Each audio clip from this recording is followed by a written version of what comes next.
Good morning.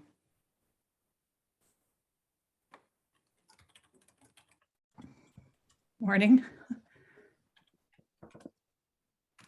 Can you hear me okay? Yeah, I can hear you. Sorry about I think the link I sent you was for registration where you were able to get in. Okay. Oh yeah, that's fine. Okay. Yeah, I'm gonna switch my background here. I'm in my daughter's old bedroom.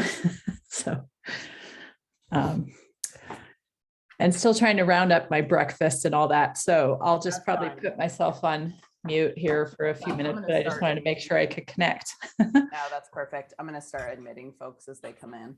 Okay, sounds good. Get situated. Okay, thanks. Yep.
Good morning, everyone. We'll start in about 10 or so minutes. Thanks for being so prompt for the folks that have joined so far.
Good morning. Good morning. How are you? I'm doing well. How are you? I'm doing well, but I've only been awake for like 45 minutes. So get your coffee and get ready. Oh, yes, ma'am. Yeah, I brought 2 coffees. I was like, I'm going to have one for backup. Okay, Erin. Yeah. Cool. I wrote down all the slides. So I had to, the other day, I don't know. I feel like I've seen you every day this week. The other room that I was in clearly does not work. And so I'm out here. Hopefully, if I need to run and grab anything from the little home office, I will, but. Okay. I like that. I like that background. Thanks, Erin. This is my living room. Yeah, I figured not background, but actually. Right. The light is better in here than, again, the other day where I had my flashlight in my face so you could see me. So still trying to figure out this house. Yeah. I'll get there. That's exciting that you have a new place. Yes, it is, but I don't know if I told you how the whole thing came about. No.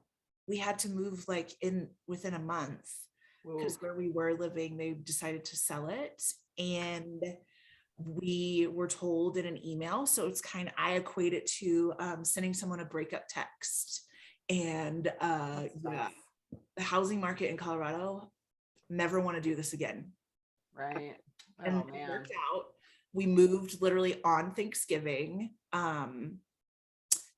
Yeah. But you had no idea. So obviously I handled it well. You handled it really well. Yeah. I had no clue. Anywho, well, this will be good. I did. So I wrote down everything. Hopefully I'm seeing all these names pop up. Hopefully there's a bunch of people from my office because I have hyped it up, Erin. Pressure's on. I know. Yeah, Hi, Leslie. Morning. I think I'm fortified with my coffee now, so Erin and I were just talking about the same thing. wasn't going to go well without it. Yeah. I don't really have mornings without coffee, so No. not really my thing.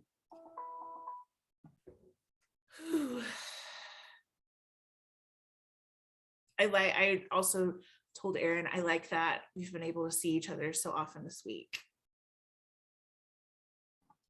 It is pretty fun. I mean, I feel like I just get to show up and enjoy it. Erin's been doing all the work. Well, No, not at all. It's nice to have other people, and I'm sure the participants will not want to hear me talk for 3 hours. So they're the ones that are really gonna benefits. Well, and what I like, thinking about, especially with these trainings, that when they were in person, having them in Denver, like for the 3 of us, that would have worked out fine. But there are people that are on Western Slope or just not near or don't want to travel, and they shouldn't have to. And so with this whole virtual lifestyle, I like it. Also, you two feel like my coworkers because we see each other so often. There are definitely some benefits. There are some. I like the caveat is some. Yes. Yes. Yeah, when we can figure out how to combine this with the social in-person things as well as possible, that's when we've got it nailed. Agreed. Yeah.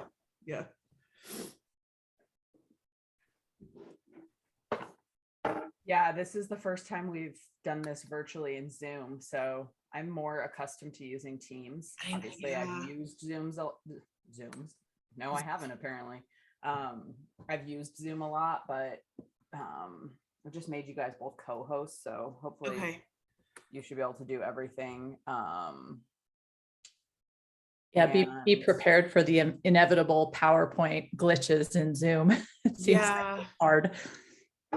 Well, and with that, I'm going to download the PowerPoint. Oh, that's a good idea. Just in case. Do you just want to run it, Erin? Yeah, I think that's probably easier if one of us just runs it versus trying to switch off and on. I agree. That's not. Oh, there it goes. Okay, so I'll have it just in case. Yeah, I'll download it as a PDF as well because we'll want to post that. So I'll save it. Okay.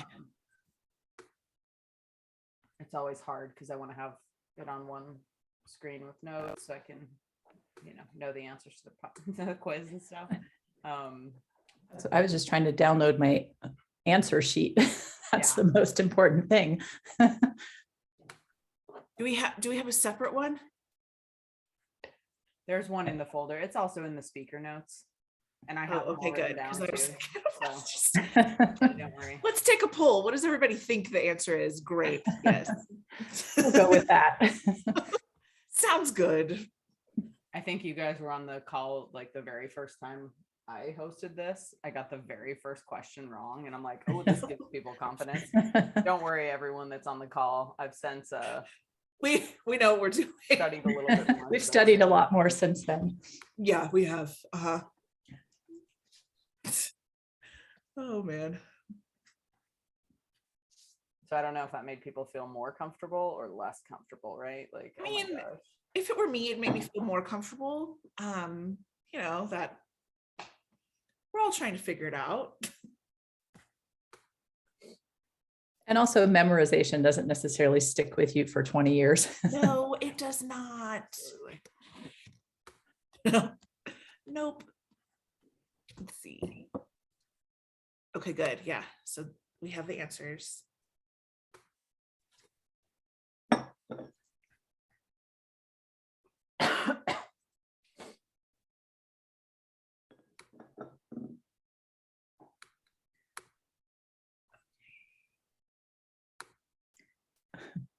My poor dog is sitting here looking at me with his puppy dog eyes like, aren't we going to do something? No, I'm relying on my husband for that this morning. He's definitely laying on the guilt of like, it's supposed to be time for you and me. Yeah, it's a time for learning right now. My dog always gets really disappointed if I work out sometimes in the morning and like I'll put my shoes on, and every time he thinks like, oh, we're going out, and I'm like, not yet. Nope. Wear shoes at other times too. Yeah.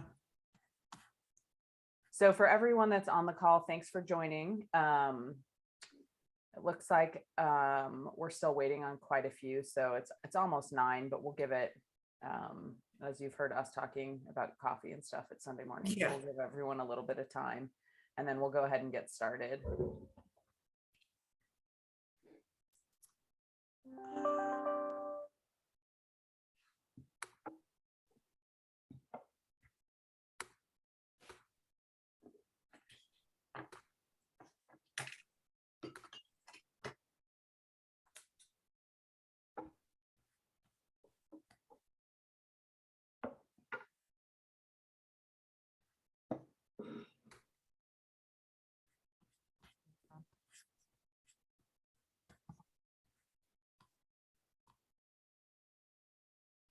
Do we have somebody joining us from Georgia? Really? It looks like we do. See, Wow. virtual is great. Welcome.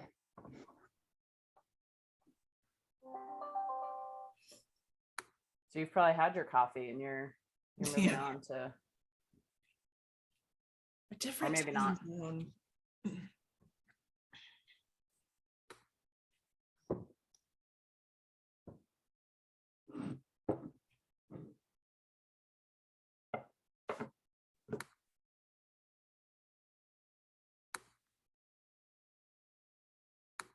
Okay.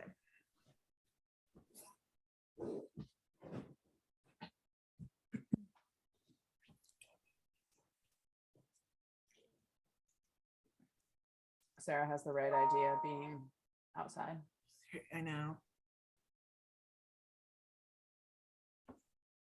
It's a little chilly for that right here, right now. Maybe in Georgia, less chilly. Georgia, where it's lunchtime and You're not in Georgia, are you, Sarah? No, Denver. Okay. Yeah.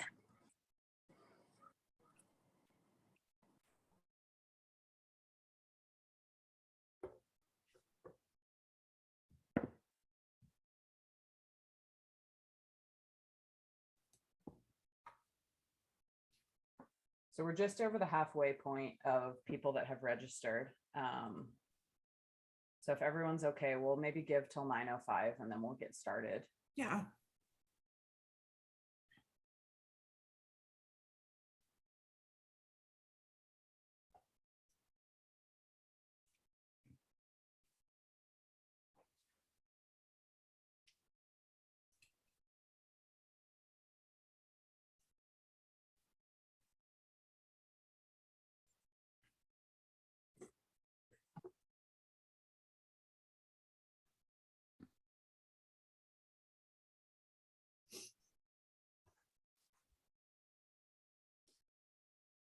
Johnny, are you at the office? I am. Why? My place has like the worst internet. Oh, okay. So yeah. Well, So after this, don't stay and work. no. I'm going home. I Okay, just good. wanted a good internet. Understood. Okay. I saw it and I thought, Johnny, are you serious?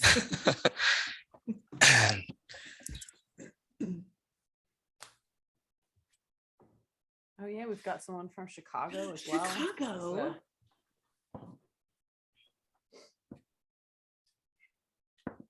And Joan, you're out of state now as well, right? Yeah, I live in North Carolina now. Okay. See, there are some benefits to doing this virtually, Morgan, like you were saying, right? There's more. We're nationally popular. Getting a national following, Erin. Yes, no, it's really interesting. Like some of the chapters like don't do as much as APA Colorado. Like North Carolina is not an active chapter, and I like reached out and was like, hey, like, do you guys organize like any study buddy things or anything like that? And they're like, reach out to the listserv, and I was like, well, that's not very helpful. And yeah, nobody actually responded to me. So I've just been studying this entire time by myself. So if anyone wants a buddy. Yeah, we'll definitely I'd have to talk do it. about that. And you guys are, we're connecting all over we've got Florida, North Carolina, Chicago, Georgia. So we can Florida. study virtually. So Well, this is exciting.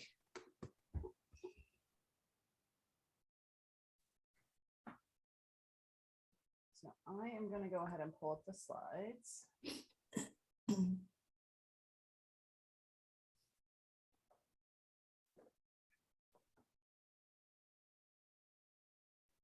So Morgan and Leslie, my biggest challenge when I'm in Zoom, because I'm so used to Teams, is not seeing the chat super well. When I'm sharing my screen. So if you guys want to just help, and I know you have been already, like if people come into the waiting room and I don't see them, Okay. Since I'll be running the show from my other screen, that would be great. Yeah, for sure.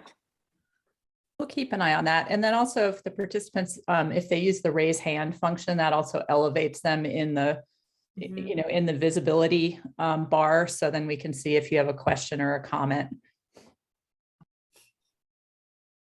Yeah, and we can keep this, we do have a larger group this morning, but we can keep this relatively informal. So if you guys put something in the chat or have your hand raised and it seems like Morgan and Leslie and I are not seeing that, feel free to just unmute yourself. And, if you have a question or comment, that's fine as well.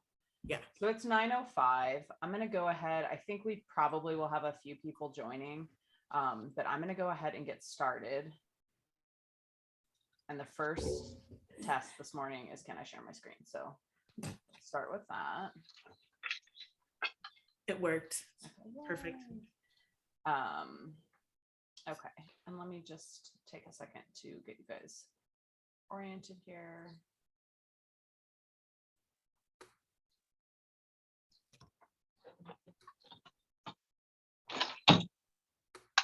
Okay, great. Well, welcome everybody. We are going to go ahead and get started. I do want to note, I think Sheila was kind enough to set this registration page for us. And I think she has this going from 9 to 1. We typically try to run these for about 3 hours. So hopefully we'll wrap up around noon. If there's lots of questions, I can definitely stick around, but I'm sure no one will be super sad to leave at noon or 2 if you're on the East Coast. But just so you know that the invite was until 1. We'll try to end by around 12 or 2, because there's a lot of folks from the East Coast, so that's super exciting.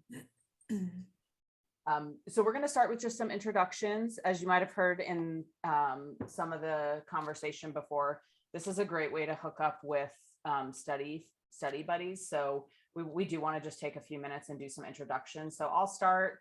And then we'll just kind of go down the line, and it's probably easiest to call on people. So I'll do that, but I'll introduce myself. My name's Erin Fosdick. I'm a principal planner for the city of Longmont, and I'm also the professional development officer for Colorado APA. And so as the PDO, I work closely with the Professional Development Committee, and you'll meet a couple members here in just a few seconds. And one of the things that we do is host these prep workshops. We try to do it twice a year. We've been doing it virtually, which has been, seems to be working pretty well, but at some point we might try to go back to an in-person training. And that we do those in the spring and fall, kind of in advance of the test. And so happy to have you joining us today. We will be recording this session as well. And so if you want to refer back, hopefully all of you got the practice exam. I can also send you the practice exam with answers, although we'll go through that today. We also sent out a resource guide. And then if you have any other questions, and we'll cover this towards the end, you can feel free to reach out to Morgan, Leslie, and I. But with that, I'll turn it over to Morgan to introduce herself. Good morning, everyone. I'm Morgan Hester. I am a planning supervisor with the City of Colorado Springs, and I am on the Professional Development Committee with Erin and Leslie.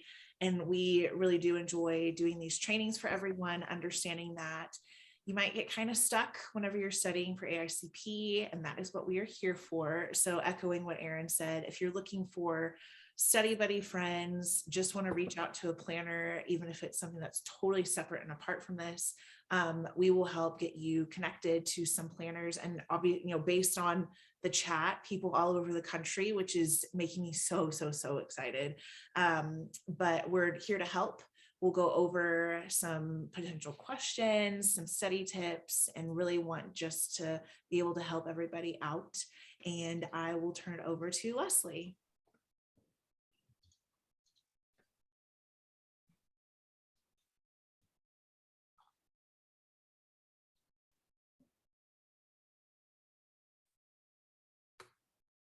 Looks like maybe Leslie might be frozen. Yeah, I thought she was just like really pensive for a second, but I think she might be frozen. So we'll give her a second to maybe go out and come back in. I don't know if you can hear us, Leslie. But let's just move down and we'll introduce, it looks like many of you have introduced yourself in the chat, which is great.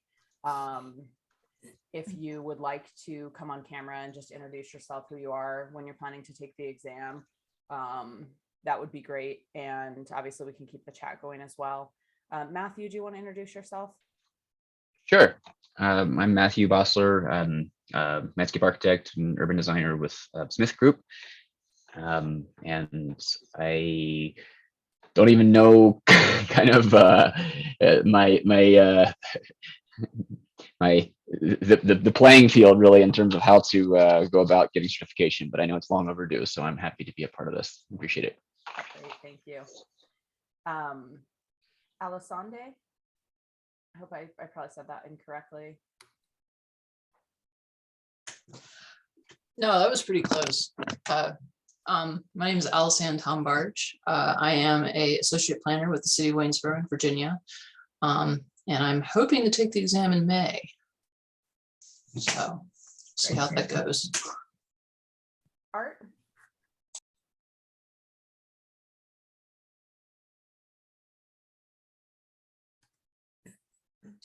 We'll move down to Christian. I know a few people have said they are not having great quality. So if you don't come on camera or say anything, we'll just skip you and you can introduce yourself in chat.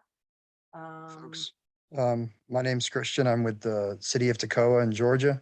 I'm their Main Street manager, but we wear many hats, so I'm also in the planning department. Looking forward to taking the test in May. Great, thank you. Emmanuel?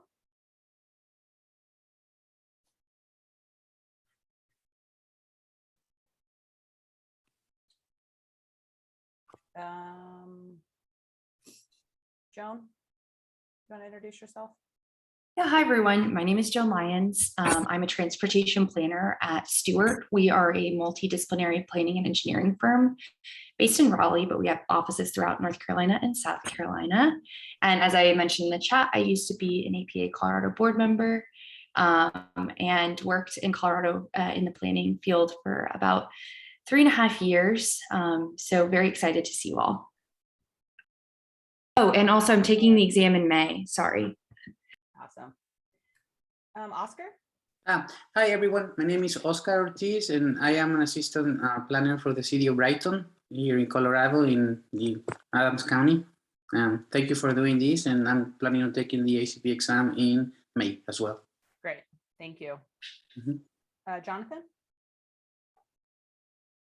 Yep, that's me. I'm a planner one with Colorado Springs.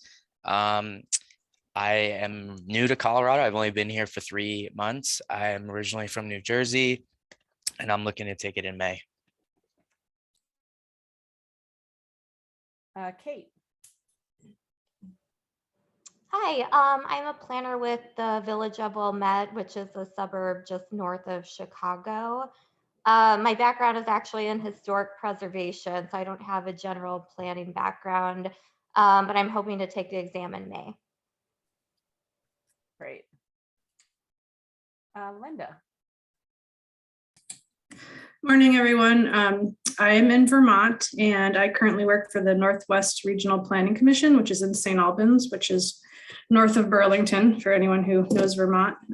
I have a background in primarily transportation project management. I don't have a strong traditional planning background, but I am being pulled into more of those roles in my current job. So trying to really get that base knowledge under my feet and hoping to take the exam in May, and also looking to relocate to Florida. So interested in opportunities there. Great, thank you. Marty? Good morning, everyone. I'm located in sunny Fort Lauderdale, Florida, and I'm a senior planner for the Seminole Tribe of Florida, and I'm looking to take the exam in May. Fantastic. Melanie? Hi, everyone. My name is Melanie Flores. I'm a transportation planner at Fair and Piers in Washington, D.C., and I'm looking to take the exam in May. Great. Nikisha?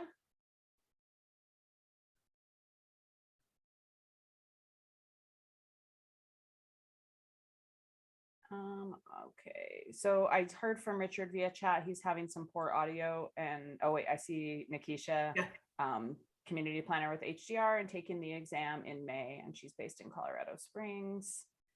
I'll also introduce Richard, who's working in Alamosa County and thinking about taking the exam in May, but may need to push it to the fall, and does seem to have poor audio and video. So thanks, Richard. Ryder?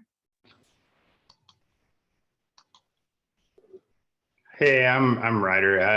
I'm a land use planner with Tetra Tech out of I live up in Fort Collins, work out of the Fort Collins office. I also work down in Longmont as well, and I plan on taking it in May as well. Great. Sarah?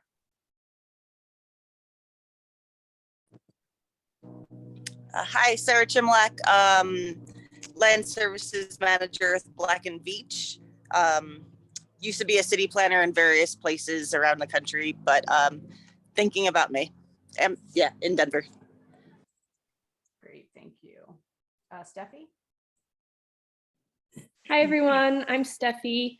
I'm a planner with the town of Breckenridge. I am planning on retaking the exam in May. I took it in the fall and did not pass by 1 point. So back to studying I go. So if anyone has any exam questions from the fall, I know they're changing the exam, but feel free to ask me. Yeah, that'll be a good perspective to have. Thank you for sharing that. Taft? Good morning, everyone. I'm Taft Cleveland. I am a healthcare designer and urban planner in our Smith Group Chicago office. So it's funny to see Matthew on here. But I'm taking my exam in May. And Jan? Hi, everyone. I'm an urban designer and planner at a consultant firm at Atlanta. I'm looking forward to take exam in May. And who did I miss? Sometimes the Zoom participants jump around. I can jump in. Hi, everyone. My name is Steph Leonard. I am a built environment coordinator at the Colorado Department of Public Health and Environment. So I have a background in urban planning and public health. And previously I was working in transportation planning, so based in Colorado. And I'm taking it in May. Great, thank you. Anyone else that we Leslie's missed? on. Oh, Leslie, you're back. You Yeah. wanna introduce yourself?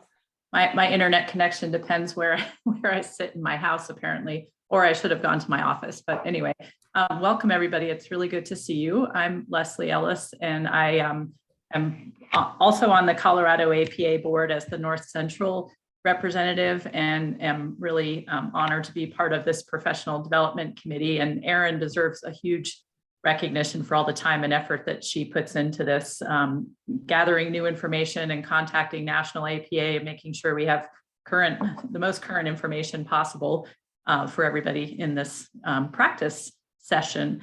My day job is a community development director with Larimer County, which is situated in Fort Collins, Colorado, for those of you who are less familiar with Colorado. And I first took the AICP in 2001, so it's been a little while. So welcome everybody. What I love listening to everybody introduce themselves, we have 7 different states represented this morning. Well, or this afternoon, mid-morning, depending on your time zone. That's awesome. Great. So I saw Matthew, you had put a request to share the resources in the chat. So I'm working on doing that. I've got like I've got a remote connection. And so give me a second to try not to do anything stupid with my screen share, and I'll share the resources. I can't guarantee that won't happen, but I think we're probably all pretty accustomed to virtual meeting norms. And we talked a little bit about this, but any good facilitator goes over this.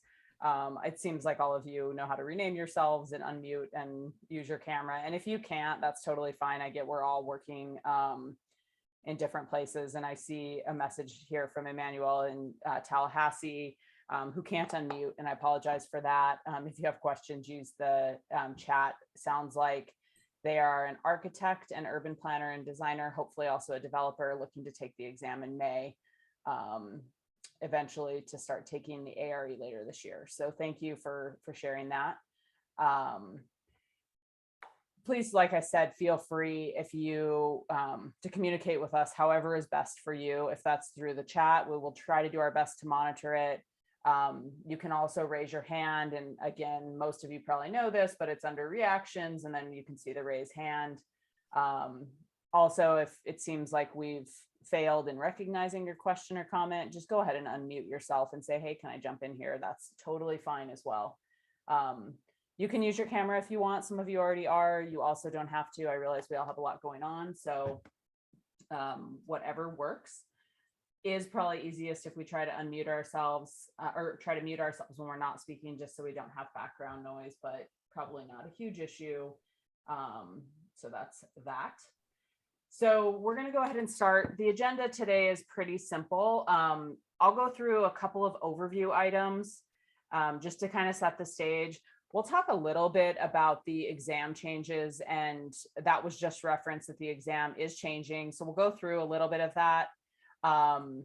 And go through sort of a structure of what the exam looks like, what types of questions there'll be.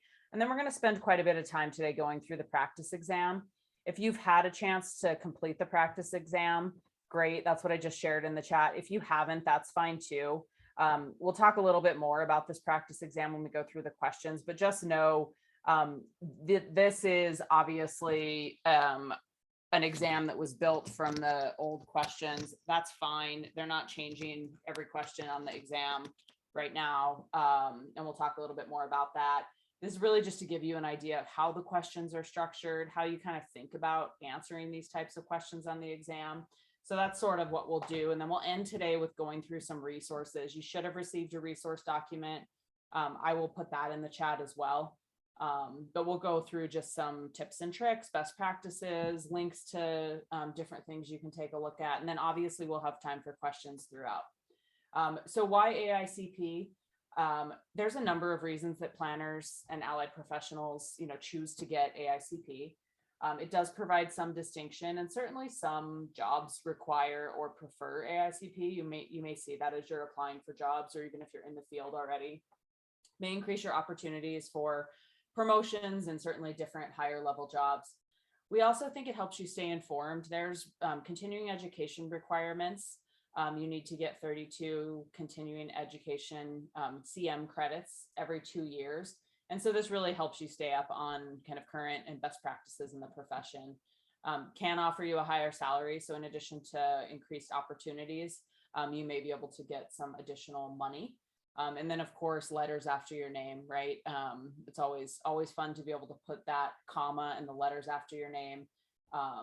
But we do think it's incredibly valuable.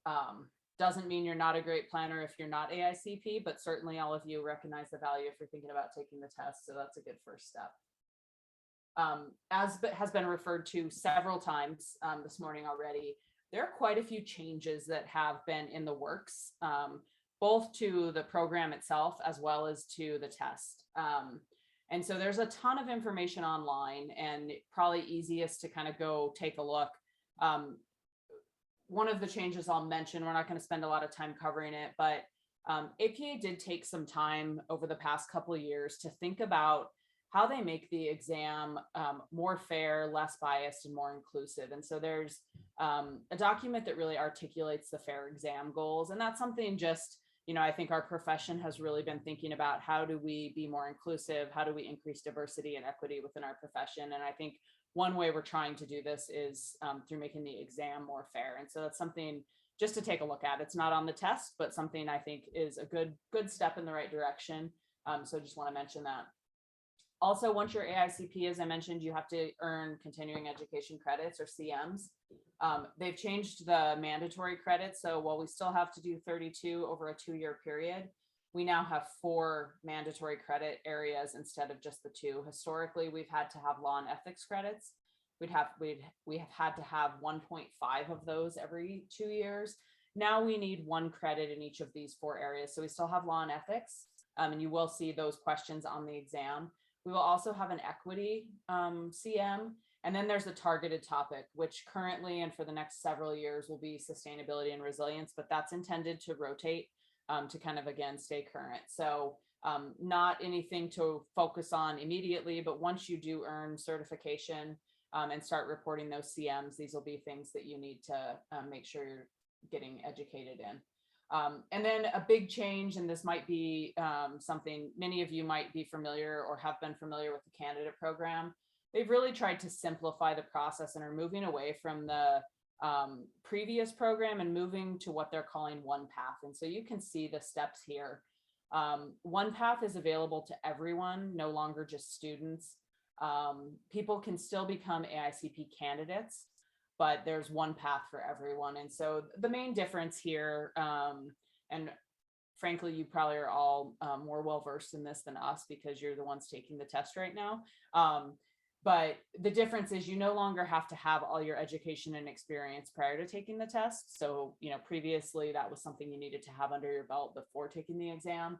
Now you can register for the exam, schedule it, pass the exam. You can start using an AICP candidate credential. So you can, immediately start saying you're an AICP candidate. And then once you're able to provide your education and experience documentation, then that's when you become full-fledged AICP and you're no longer a candidate. So it's a simplified program. I think it's especially good for folks that may be early in their career and not having the experience. It's nice to sort of take the test when you're still in study mode from maybe completing a degree. So if you have questions on that, we'll do our best to answer them. Joan, I know I still owe you, I think, some information on if you registered under a previous version where you had to complete essays, and I will get that to you. So they've made some changes also to the registration process. And again, there's a lot of good information online. So the good news is that it's simpler. There's also changes to the exam. So this is not going to apply to everyone. If you haven't yet taken the exam, you can maybe tune out for the next 2 minutes, but still good to know sort of what the structure is. For those of you that have taken the exam, one thing to note is that there are new questions. These won't necessarily count yet because anytime there's new questions added, which they are added all the time, they take time to test those questions. And so we want to make sure that the questions we're asking are fair, that people are able to get them. And so those will really be unscored questions at first, and that'll allow folks to calibrate before putting those into the scored rotations. And so what we'll talk about here in a second is sort of the subject matter that the test covers. Previously, there was a smaller number of topic areas and a lot of things were combined. They really went through and identified that there was some gaps in the subject matter that the test was covering, and really took time to go through and pull some things apart to identify areas that maybe we weren't taking as deep of a dive as we should. And they, in conjunction with that, identified some new test questions. And so again, these will be pre-test questions. They won't count towards your final score, but eventually they will. So good to know. You'll see, we'll go through this in just a second. The areas of emphasis have been rebalanced. So again, pulled some things apart, put some things in different categories, added some content. The other thing that we'll see on the new exam, and we don't have examples of this yet, but good to mention, there's some new question formats. So currently there's one question, that's kind of a standalone question. In the new exam, they'll give you a scenario and then they'll ask, maybe 5 or 6 questions based on that scenario. And so that'll be a new format that you'll see on the exam. And hopefully we'll get some examples of that for upcoming workshops. We haven't been able to get our hands on any yet, but we will. But just know that, you'll see a scenario, you'll be asked to answer several questions. And I think rest assured as planners, that's, pretty typical for what we do. So, so you'll see that. And then probably the biggest thing, and I think people might be disappointed. I was disappointed to hear this. Because there are new questions and new ways of kind of conducting the exam, they're going to be developing a new passing score. They want to, again, calibrate all these questions. And so in order to do that, they're really taking a deeper look at how candidates are answering the questions and sort of what the spread is on each question. And because of that, your exam scores will not be immediately available. And so if you've taken the test in the past, you know that, you finish your last question and the computer will pop up sort of that unofficial result, you passed or you didn't pass. That has always been unofficial, but it's been a pretty good guide. Now you will have to wait until you get your mailed results, and those official results would be expected for people that are taking the exam in May, sometimes towards late June. So it's I think a 4 to 6 week period that you'll get your exam score. So that's different. And I don't know how long they will do that for. I assume at some point they will go back and start giving unofficial results at the conclusion of your test. But just know, I would assume for May and likely for the fall that you will not get unofficial results right at the time you take the test. So the exam itself, you'll have 4 hours. You'll be scheduled.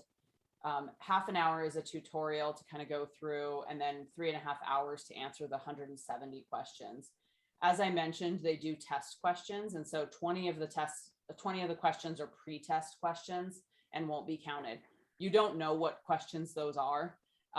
So obviously answer every question to the best of your ability, because those are just sprinkled throughout.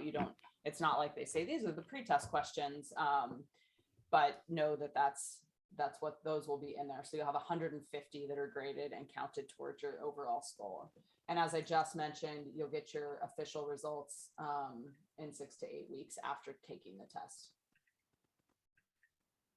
So the exam content, again, for those of you who have taken a prep workshop before, this might look a little bit different, and it is. Again, they kind of went through and looked at what topic areas we need to cover. Some things have been pulled apart. And so we'll go through these here in just a second, but you can see the categories here.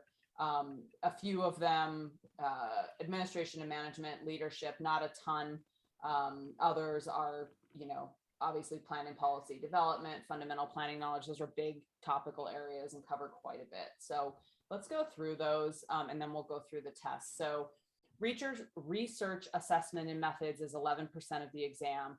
So this is really about how you conduct research and acquire knowledge. So different research methods, thinking about precedents, best practices, how you do analysis and reporting, surveying, data sources, things of that nature. Also important to think about data source interpretation and evaluation. So relevance, validity, reliability, data quality, implicit bias will show up here. Tools and techniques for spatial analysis, so GIS, mapping, interpretation, 3D visualization, modeling.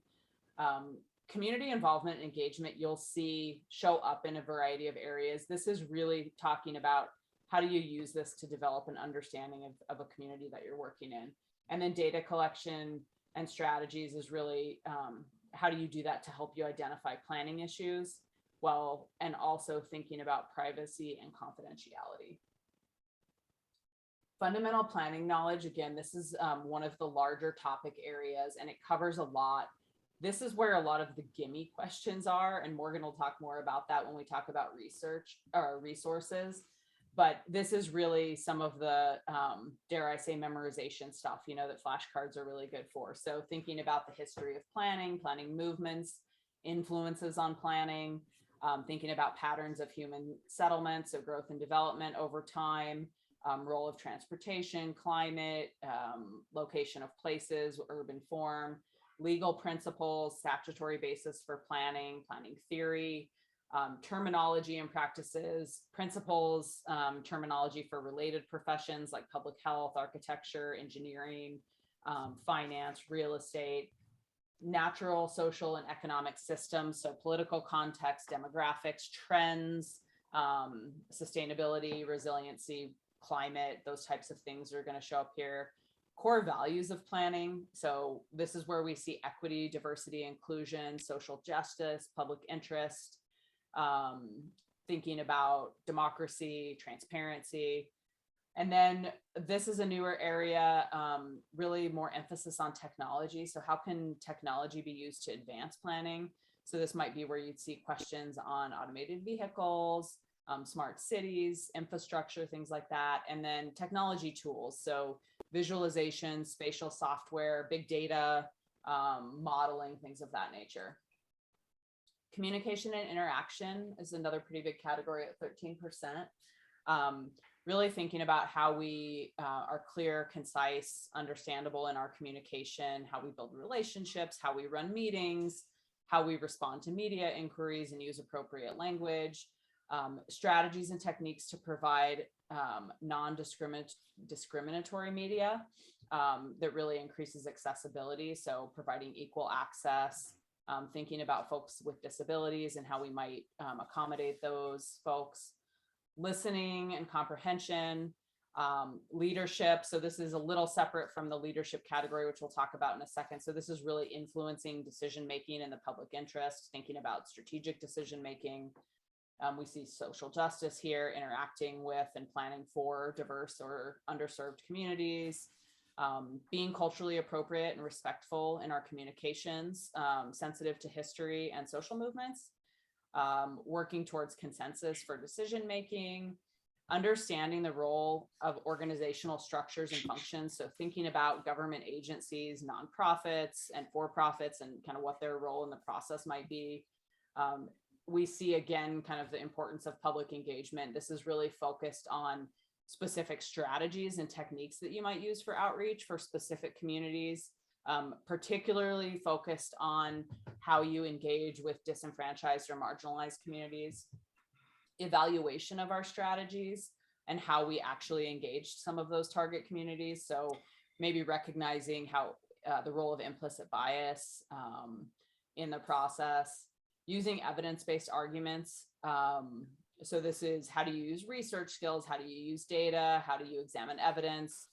What is our role for critical thinking to support plan, program, policies, or actions? And then thinking about sensitive or complex situation management. So practical understanding of the role of our planners, of elected officials, how we build relationships with folks, what's the role of the media, including social media. Plan and policy development, another one of the biggest categories at 15%. And this is, you know, some of this is pretty obvious.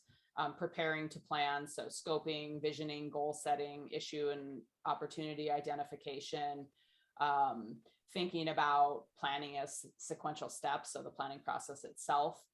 Familiarity with state and federal laws, preemption, national precedents, tribal sovereignty. So this is a good place to look for some of those policy guides that can give you some of that high level information. You don't need to go down a rabbit hole on like all state legislation for all 50 states, but this is, kind of high level. Formulating and drafting policies, thinking about analysis and economic and environmental implications, objectives to identify the needs that you've looked at, stakeholder and community inclusion in scoping a plan, mediation, negotiation, facilitation, and arbitration to address conflicts. So kind of those main tools that you'd use for working with special interests versus maybe something that's established policy. Looking at innovations and best practices, identifying and evaluating consequences, funding and financing considerations and strategies. So thinking about grants, budgeting, ROI, financing sources at a municipal level, thinking about character and form. So what does context sensitive design look like? How would you think about historic character, various urban design, form-based codes, things like that. Identifying and quantifying incidence and burden.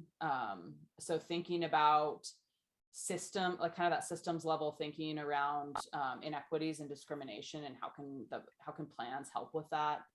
And then related disciplines. So thinking again about terminology and practice, engineering, environmental science, architecture, and kind of how those support plan and policy development.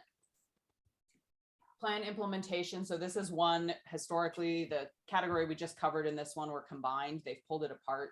Plan implementation is so important. So thinking about how we develop and interpret rules, regulations, policies, and programs. So codes, budgeting, finance, capital improvements, how we align and activate funding and financing options, how we look at proposal and project assessments for consistency with the plans that we've just produced, as well as laws, regulations, and other policies that might exist.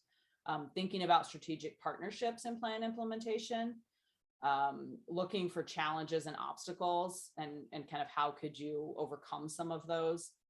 How would we draft action steps and assign responsibility for tasks in order to make sure we have successful plan implementation?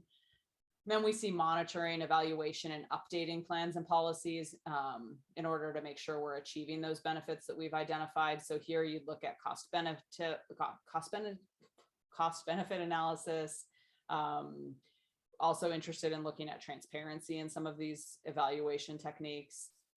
And then how you might integrate projects to achieve efficiency and effectiveness. So this is really looking at projects based in a geographic area. So this is where I'd see some of those scenario questions probably playing out. Administration and management is a smaller category, and this is, exactly what it says, project or program management. So process of issuing RFPs, RFQs, looking at budgets, managing contracts, scheduling, staffing, internal organizational management. So team building, staff training, office culture, managing external relationships, so customer service, looking at how you continually develop and motivate, mentor staff, and then looking for results-oriented management accountability, so benchmarking, thinking about testing, doing quality control, things of that nature. Leadership is another smaller category, and you'll see this sort of sprinkled throughout some of the categories we've talked about, but this is really sort of more about what leadership role is in support of plan making and implementation.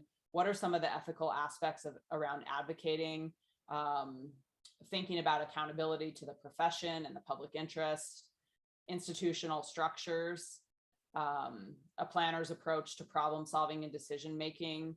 So thinking about helping a community really prioritize, thinking about equity, diversity, and inclusion in practice, and sort of what our role as leaders might be, coaching and mentoring. So serving as a mentor, being a positive role model, discerning and promoting what that public interest is related to a proposed action and what a leader's role might be in that, setting professional development expectations and standards, promoting the value of planning to others, including students, your coworkers, decision makers, and the public, and then thinking about opportunities to promote and volunteer in planning.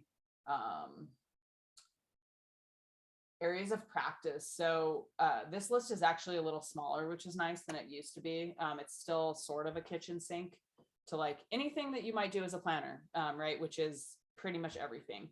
So you'll see a lot of different areas here, all the way from comprehensive and long range planning to sub area planning, development review, current planning, zoning administration type stuff, sustainability and resilience planning, transportation and mobility, infrastructure, hazard mitigation, natural resource planning, economic development, urban design, housing, parks, recreation, trails and open space, historic and cultural resource planning, facility and service planning.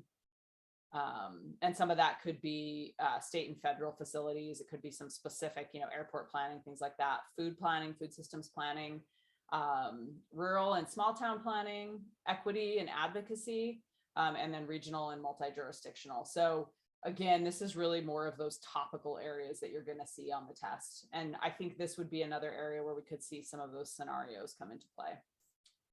And then the last section we'll talk about is the Code of Ethics and Professional Conduct. And so this really is one where you want to read the code. And it's really talking about, as planners and particularly as AICP planners, what our overall responsibility is to the public. So serving that public interest, looking at continuous and open debate, achieving high standards of professional integrity, proficiency, and knowledge, our responsibility to our employers or our clients if we're in the private sector. So making sure we're diligent and competent, working in their interest. And then our responsibility to the profession and our colleagues. So respect for the profession, development of the profession, continuing to improve our knowledge, working towards solutions to kind of those big problems, increasing the public understanding of planning. And then obviously our responsibility as an AICP planner to uphold our rules of conduct, compliance, and administration. So that sort of gets to some of those conflict of interest, and we can go through a few scenarios. So there are some changes to the code, but all the test questions are going to be to the current version of the code. And so we included a link to that in your resource guide. There's a good book, Everyday Ethics for Practicing Planners, that I think is probably the best resource to look through. Yeah, Joan, do you have a question? Yeah, so this is it's a going back and forth thing, and I was going to ask this in this webinar. So Erin, as you know, I've been taking Henry Bittaker's AICP course, and so he was under the impression, based on his conversations with APA, that it was going to be tested on the 2016 Code of Ethics. However, I think there's just a lot of confusion about this. And so I haven't watched it yet, but Planning Prep did some webinars on some of the different subject areas, kind of like what you're talking about right now. And I can put a link to that in the chat. And I haven't watched their ethics webinar yet. But I don't know if it's actually the 2021 ethics code or if it's this 2016. So it just might be an FYI to study the differences between the two, just for the whole group, because even Henry has been reaching out to them, and it sounds like there's like just a lot of confusion about this. Yeah, I appreciate you bringing that up. I've asked specifically about this too. So the guidance that we got, so I just pulled up this email that we got, and it says all ethics questions are based on the Code of Ethics valid through December 2021. Refer to that version of the code. And so that I put the link that they gave us into the chat. But when I go to that version of the code, it is, the earlier version. So if we continue to get clarity, I can email this group, but this is the link they sent to all PDOs, that this is the version they're testing on. I'll be honest with you, I'd be surprised if the questions were so nuanced. I don't think the code has changed, and Morgan and Leslie, please jump in if you disagree. I don't know that the code has changed so drastically, or that the questions are going to be that nuanced that it would be like, oh, well, the answer is A under the old code, but it's C under the new code. But yeah, this is the version that, and I know Henry's in case you guys all don't know, he's the PDO for the Florida chapter, and he does a really comprehensive, I think it's an 8-week, right, Joan or Steffi? It started in January, so it's more than 8 weeks. And I'm not exactly sure. It'll go probably until the end of May, or maybe close to the end of April. Okay. So it's about 4-ish months. Okay. So, and we'll give you all a link to the Florida chapter. And as long as you're an APA member, you can access that training too. And we'll talk more about this in the resource section, but this is what I would look at. This is what APA has told us the exam is based on. So this is what we're operating under. And if we get different information, we will obviously communicate that with you. And this could be an area where if there are new questions on the test, they may be testing those questions as opposed to counting them toward a score. That's a good point, Leslie. Yeah. So long and short of it is, read the code of ethics and professional conduct. Know that if you can, check out that book, The Everyday Ethics for Practicing Planners. Go through those scenarios. I found this really helpful in study groups to kind of talk through some of those ethics scenarios. We do that if you've gone to any of our state conferences or even the national conference, kind of, talk through some of these and how would you respond, what's ethical, what's not. And then, we always like to mention, if you're convicted of a serious crime, you can have your certification suspended. So we were kind of joking earlier this week that might not be the top thing you're concerned about if you're convicted of a serious crime. But as Morgan pointed out, she does not want to lose her certification. So this would be in the back of her mind. If you're faced with some temptation to commit a crime, think about your AICP certification. So we're going to shift gears a little bit, and unless there are other questions sort of on those areas of content, and we'll go through these. Obviously the questions that are on the practice test fall within these areas. The other thing I'll mention is on the exam, you're not going to see it's not going to have headings, right? That this one's under administration, this one's under leadership. And so questions will kind of cross categories, as you can imagine. We're going to now go through the practice test. We emailed this out to you. Again, if you haven't had a chance to look through it, that's okay. You can answer on the fly, just as you were if you were taking the test. Our test had 48 questions. So roughly proportional. You should have tried to complete that in about an hour, which would be about the same pace as the exam. And the ratio of questions in the categories is similar to the exam, although note that we don't have any of those new questions on here yet. So just note that. So with that, I am going to pull up the first question. So what we'll do is I'll pull up the questions. We'll give you a second to look at it. If you've taken the test, great. Just raise your hand or shout out if you want to be the one to answer it, and then we'll let you know what the right answer is. And we'll just go through them like that. And Leslie, I think you're starting with the first 5. So we're going to kind of rotate through Leslie, Morgan, and I. Yeah, okay. So hope you're all ready.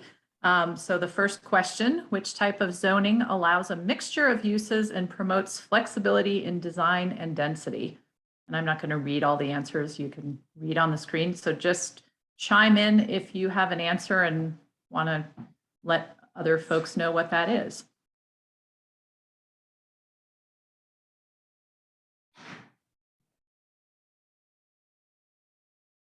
And we'll give everybody a couple seconds to figure it out. Don't be shy.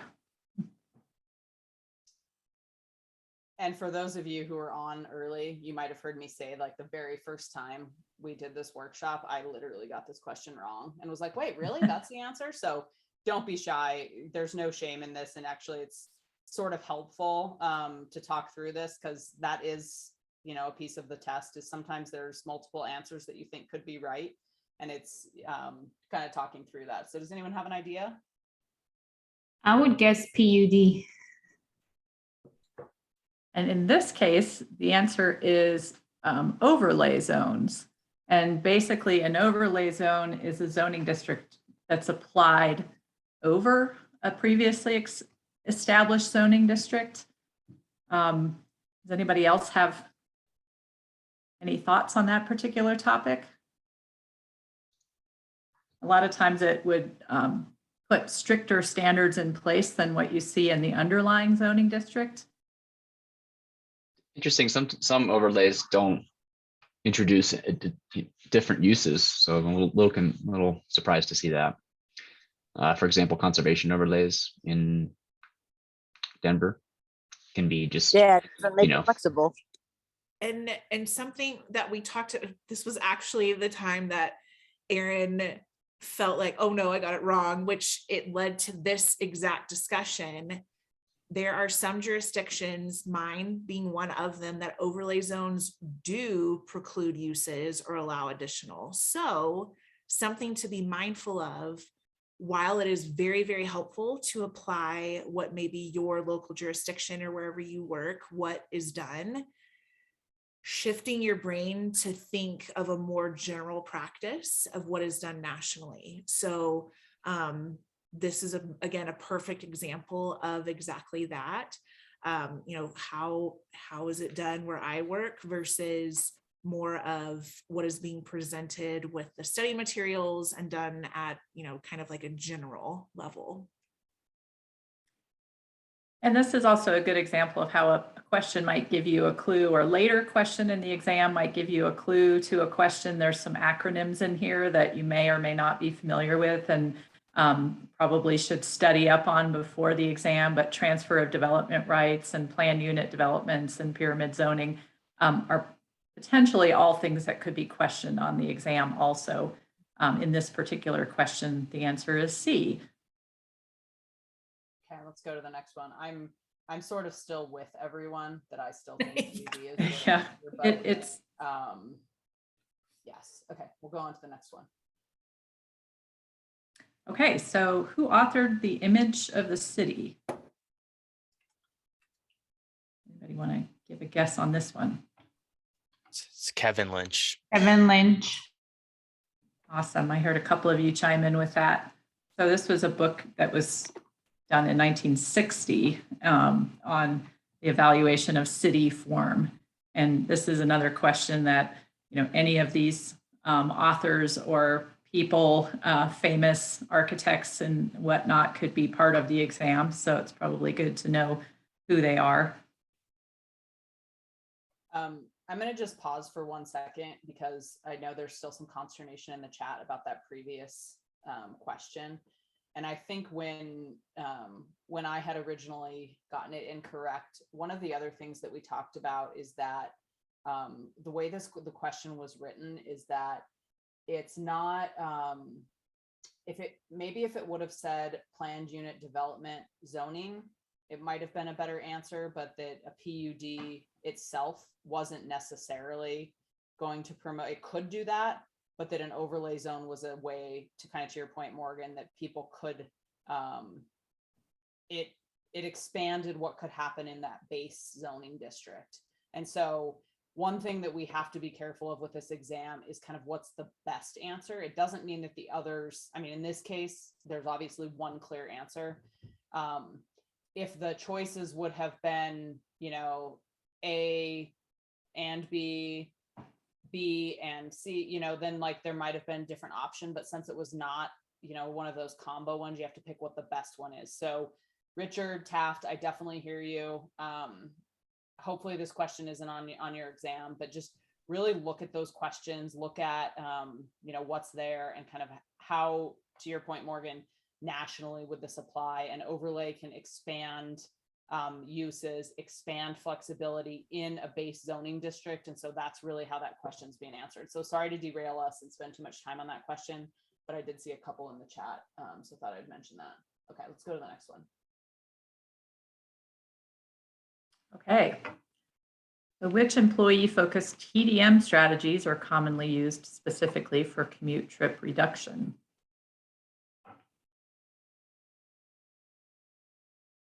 So I'm a TDM planner, and this is actually a horrible question.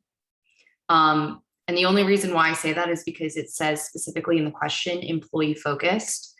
And so when I think employee focused, I think benefit programs, and I think 1 and 4, but that is not an option because that's what people are provided in an employee focused benefit program.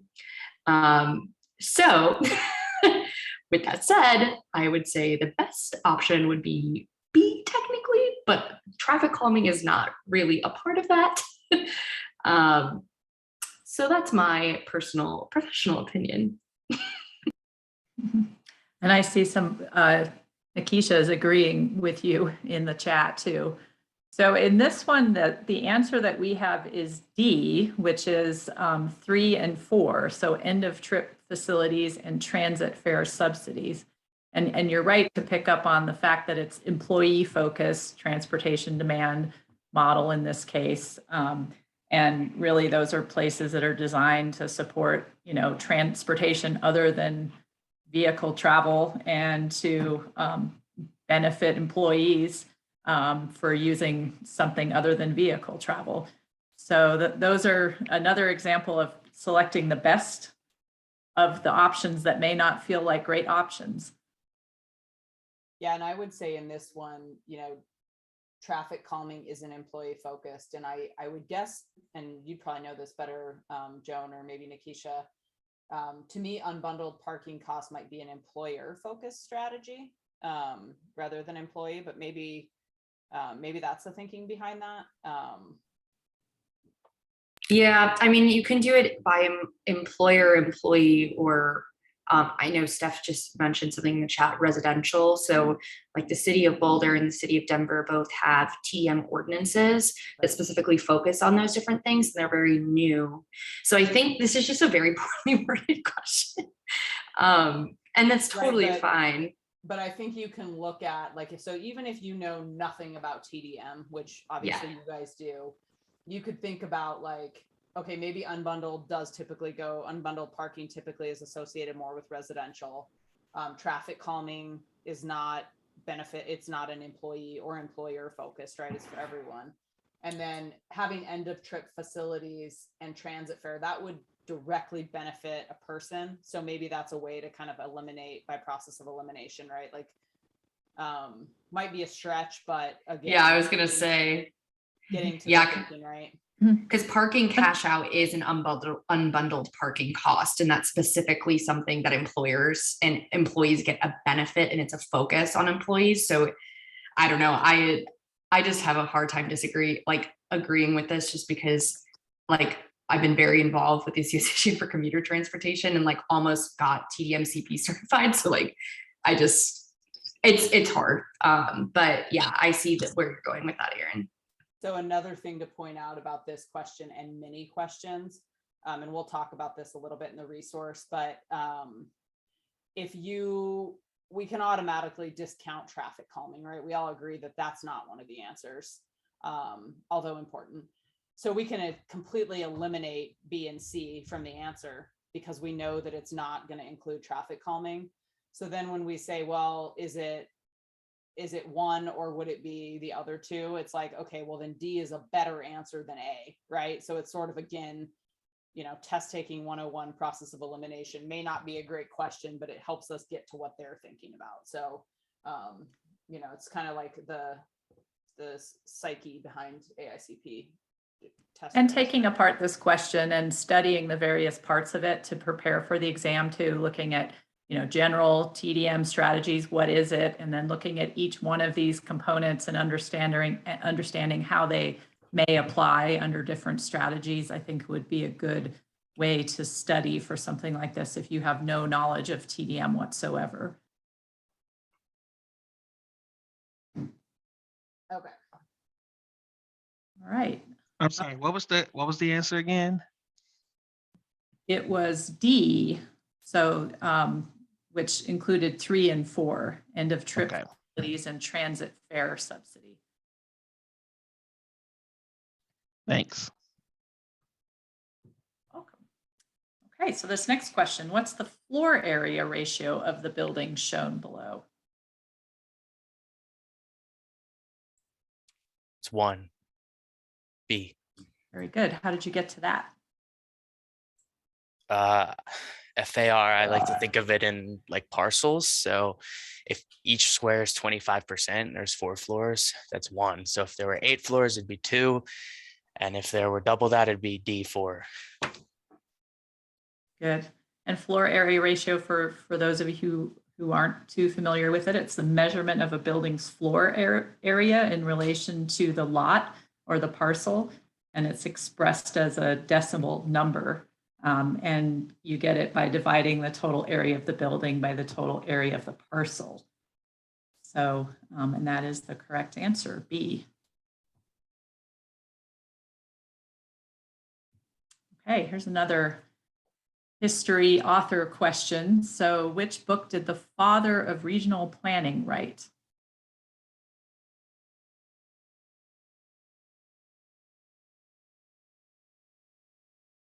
This is Getty's, right? Very Is it A? Patrick Getty. So, and the book is Cities in Evolution. It was a book from 1915.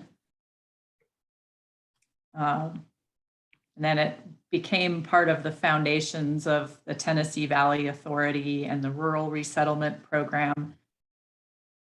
And the book was actually an introduction to the town planning movement and the study of cities. It might be helpful to know something about the other books on the list here too. You could get questions about those, although I'm not sure about The Devil in the White City. That's more of a contemporary book. But it was about the Chicago World's Fair and a serial killer. It's a good book. I recommend it. I agree. It sounds like Johnny likes that book too. So it's good. Okay. Okay, so what can be described as a budget that reflects one-time major expenditures to be used over a long period of time?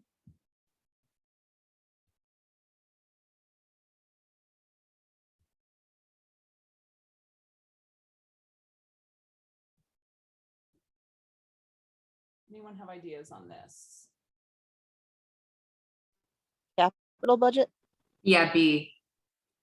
That's correct. Yep, so an operating budget is going to have a shorter time frame. A is planning, programming, and budgeting system. So we know that's not it. So nice job, B. And I think a key here is also major expenditures. You know, that's how you would know it's not an operating budget necessarily. Okay, so here's one where they start to get into kind of some of the fancy multiple choice responses. And sorry about not sure what's going on with our lettering. I don't know where A went, but answer accordingly. A strategic plan involves which of the following?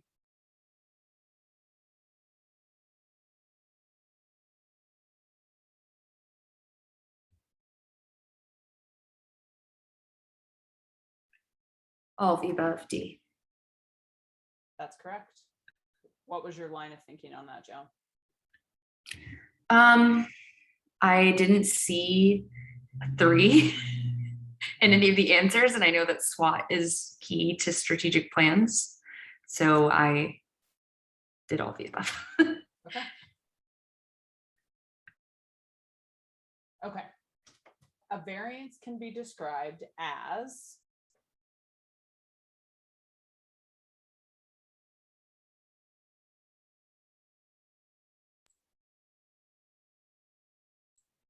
I picked A.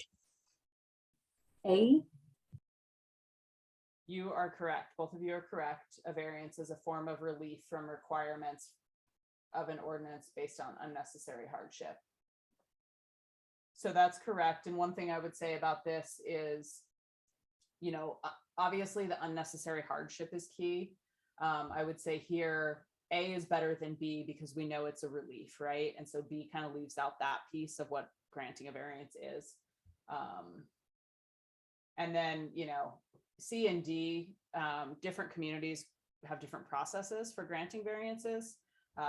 In some, they would be by a board of adjustment. In others, they would be a board of zoning appeals. It kind of just depends on the community. So you can kind of eliminate those as well. Of the following growth management techniques, which would likely be used to reduce development density?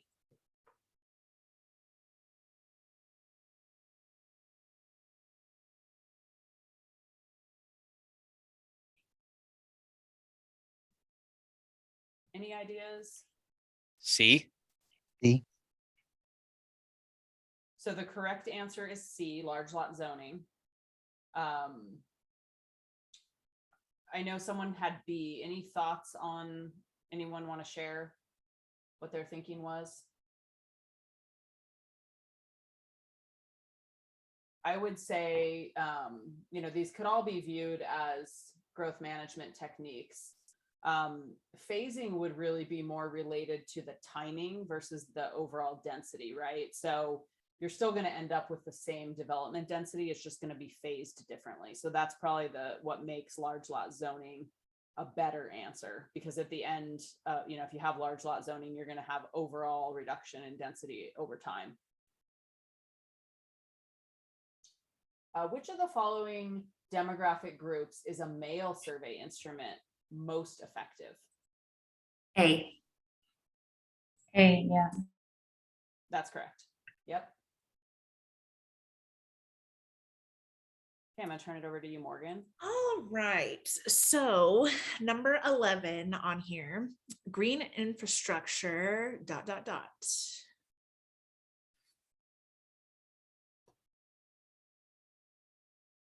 And this is one of those that just reading through each option.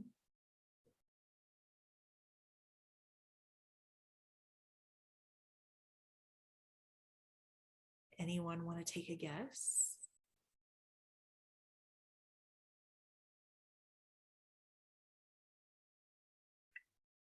I think it might be C, but I'm not sure. You put are C. correct. It is I pick C. C. Yep, good job, everyone.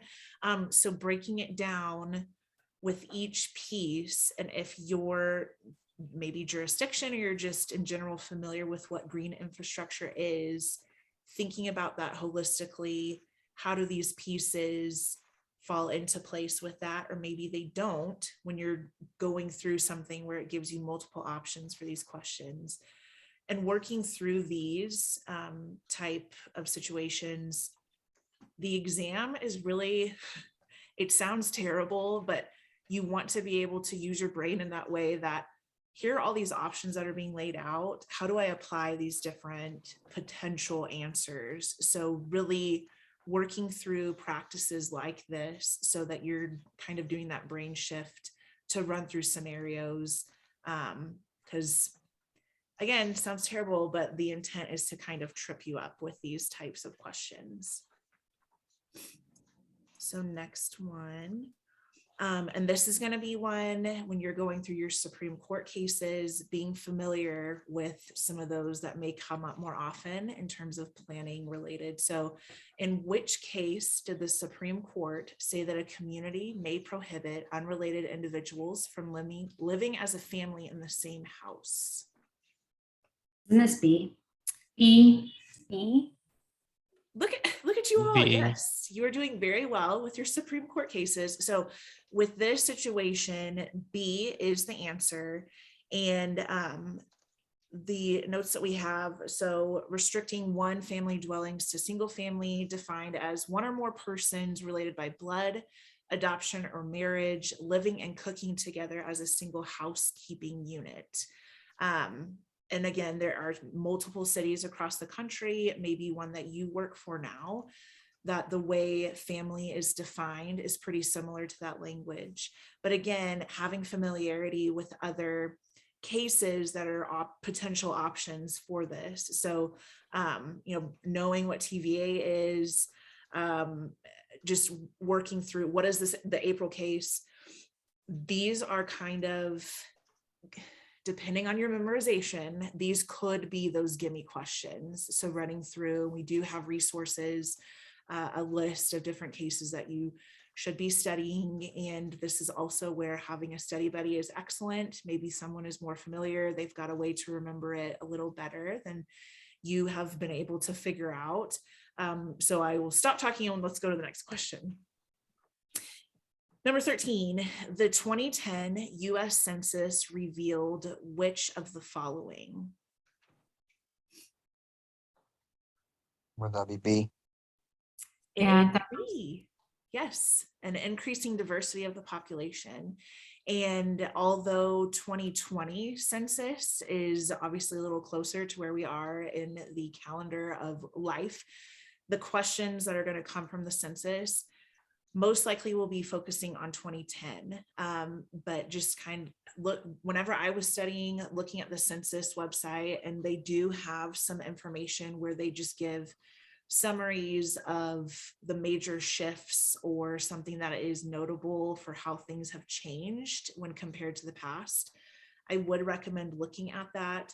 Maybe not entirely memorizing everything, but just kind of being familiar with how have we shifted in patterns in terms of demographics and what that looks like for the country as a whole, rather than your specific state.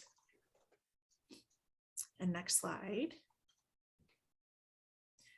So in drafting a neighborhood plan, what is the most efficient and effective way to ensure that the interests of all groups have been addressed?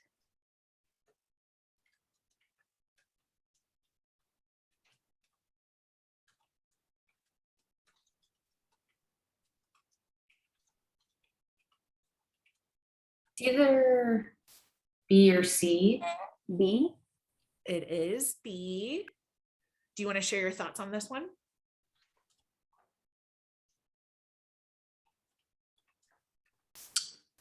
Oh, I actually, now that I'm thinking about it, I understand why it's not C. So, and I said B or C. So the reason why it's B is because of the ladder of participation. And so the top level of the ladder specifically focuses on like communities like uprooting the plans themselves, whereas like statistics in some aspects of research are very valid things to use, and you could certainly use that in conjunction, but it kind of diminishes the thought process of people in the community like lifting themselves up in the thought process. Yes, excellent analysis, Joan. Very, very good. So this is where another one of those questions where there are other pieces that are going to come in, mentioning the good old ladder, those history questions, who has done what whenever, as planners focusing on how we want to perform public participation and those outreach groups and conducting these types of plans. So all of that information is being plugged into this question. Again, this test, and also with studying, wanting to be familiar with a lot of different pieces so you can put it all together. And Leslie did mention, when you're going through there, you may come to realize that there are some questions that could give you a hint for later or earlier questions. So if you're a little stumped, take note of that, and then you can go back through and you may be able to kind of give yourself the answer to something else, either before or after where you currently are in the test. So next question. A planner's primary obligation is? C as in cat. Yes. C. Yes. And I think Johnny, you put up a C. Yes. So you'll find this looking through the code of ethics. This is something that will come up. It's one of those gimme questions, not saying that this specific question will come up, but again, one of those gimme questions that when you go through the code, memorizing what that says, because it is kind of one of those things that it is a little easy, just as a tip, which I will go over later, but mentioning this now, making flashcards of what does it say, reading it out loud to yourself and becoming familiar with what are those principles that we are focusing on as planners. And I think it's Erin's or Leslie's turn now. Right, yep. So this question, the intensity of residential land use is typically measured by which of the following methods? C. Very good. How did you get to that? I was a land use planner, so we had to calculate dwelling units per acre for many different processes for land use processes and permits. Yeah. And as you saw in the question before, the floor area ratio, that's a way of calculating that's typically applied to commercial buildings, where as this one is specifically asking about residential. And I think we can probably move on. Okay, so which of the following best describe the composition of the block highlighted below? Chime in if you have a thought on that. Pick C. Great. How'd you get that? This is I guess like an exercise in knowing the land use classification colors, and then C is easy because the green is park, and then so retail just has to be less than park, and that eliminates a lot of the other options. So Yep. Yeah, and you don't need a calculator to figure this one out, but it does help to know what the colors signify. All right. A stratified sampling is when you do one of these. I'm going to go to the next page. So you can see the, oh, no, sorry. I thought our answers were on the next one, but.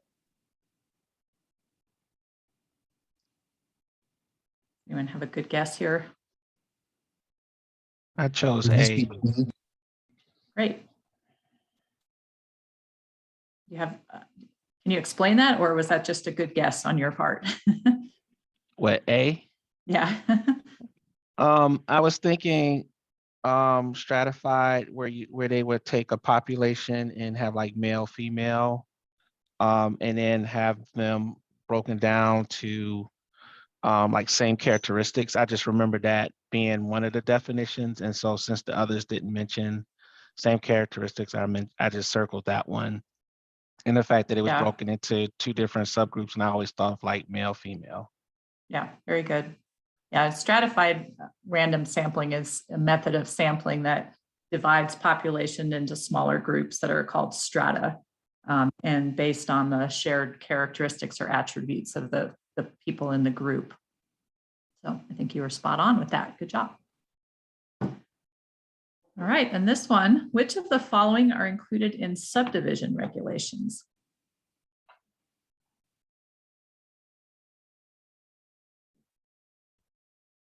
D as in dog. Very good. All of the above. Does anybody have any questions or observations about that one?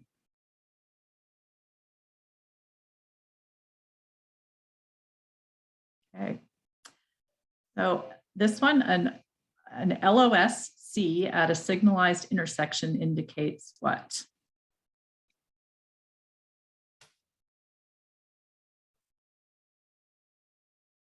Come on, you transportation planners. I'm trying to let other people benefit from this question and not answer. That also D. How about another answer? I was going to go with A. A. Yep. Does somebody want to explain that one? My gut on LOSC is how I think of it is it's how every intersection probably should be for good urban design, but engineers won't let it be. So it has some friction to it, but it still flows without being a total quagmire. So that's just personal. So and LOS stands for level of service. It's a transportation planning term, and it's actually used to qualitatively describe the level of operations of a roadway that's based on factors like speed, travel time, maneuverability, safety, delay, and so on. And I am not a transportation planner, so if somebody who is wants to say more, go for it. Yeah, what I was gonna say is that this apparently historically is on the exam as like a very easy grab and go question. And so knowing levels of service and all the different levels is something that people probably want to study.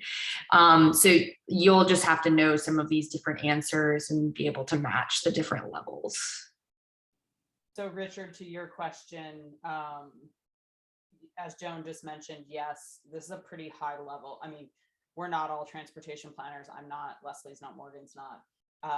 But this is something you will see, and certainly even as land use planners, something you might run across this in your job. I think you said you're working in Alamosa.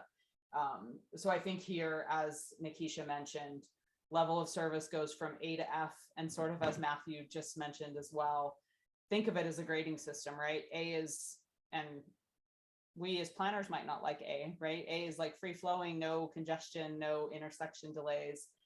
F is failing, right? C is in the middle, it's average. And so even if you don't know exactly like what volume to capacity ratio you have and what is your intersection timing, you don't have to know necessarily all of that, but just knowing the basic level of service goes from A to F. A is free flowing, F is like maximum congestion, and it's graded in the middle.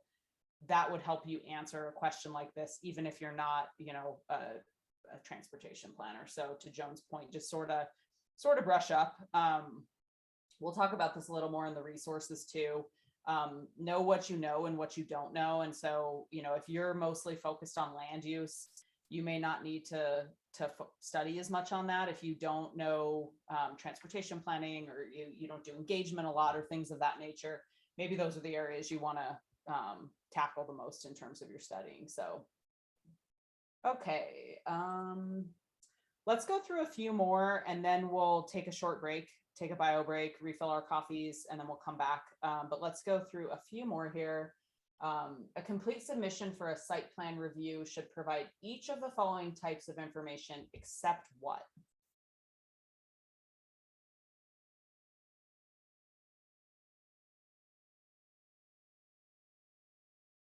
What would you not expect to see with a subdivision submission?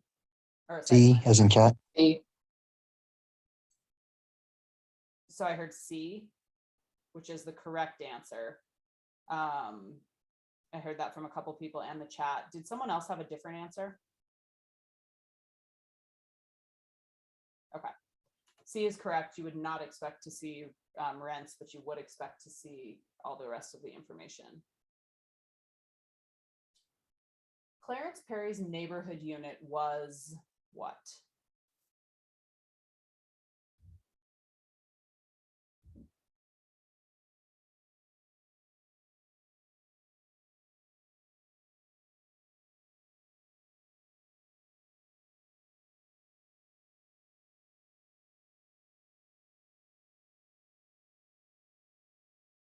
All the above, if I recall correctly.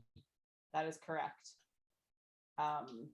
So one or more neighborhood unit component. So this was thinking about that full neighborhood unit that would contain all of these things, dedicate at least 10% of neighborhood land to parks and open space, have a school, have non-residential uses at the intersection. So that is correct. It is D.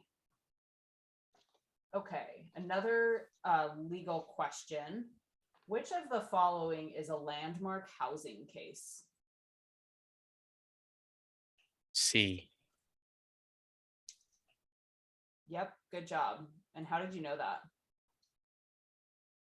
Well, I went to graduate school in New Jersey, so this is a big piece of things.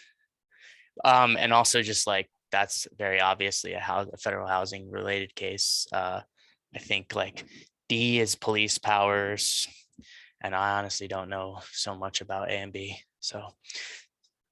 Right, so process of elimination. So nice job. Yeah, A is really a zoning case.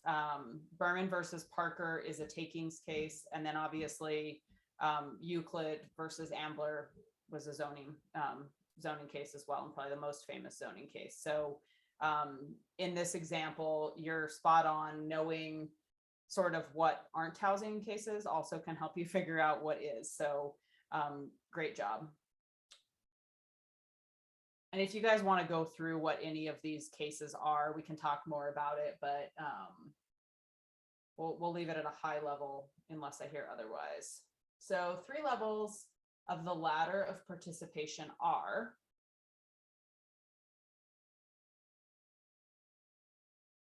E.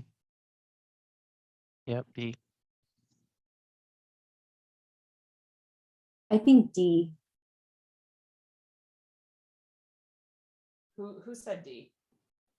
And can you explain your answer? I did. Okay. Uh, D is not correct. It's correct. D is correct. Oh, okay. Yeah, I just remember non-participation being like the first one, or no, like one of the worst ones. I remember that being on the ladder. I don't remember Like community bottom, involvement. right? Yeah, the bottom. And I don't remember community involvement being one of them. So that is correct. And this is one of those that with the earlier question that we had where Joan was talking about how she got to the answer and she mentioned the ladder of participation. So this is an excellent example of what Leslie had mentioned earlier, that you may have another question that'll help tip you off to what the answer is for a totally separate one. Right. And so now since we've been through this question, you know that the ladder of participation is non-participation, tokenism, citizen power. Okay.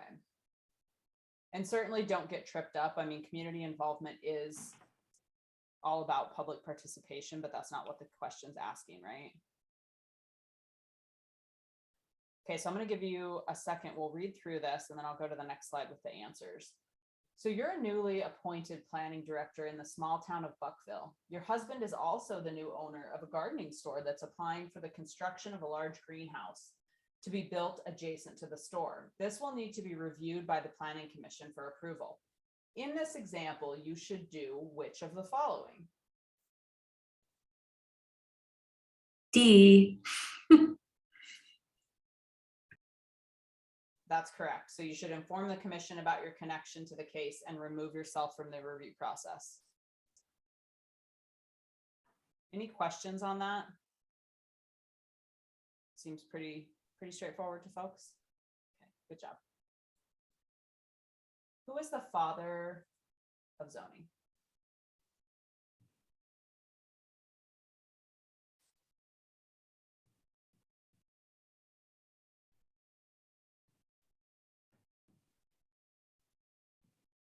Any guesses on who we say the father of zoning is? C. C. And I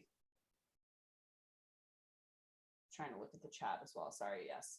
So again, knowing sort of these historical figures in planning, we know that Burgess was really known for concentric circle planning. Bettman was known for comp plans and also his role in Euclid versus Ambler, which we just talked about. And then Daniel Burnham really was known for the World Expo plans for Chicago City Beautiful.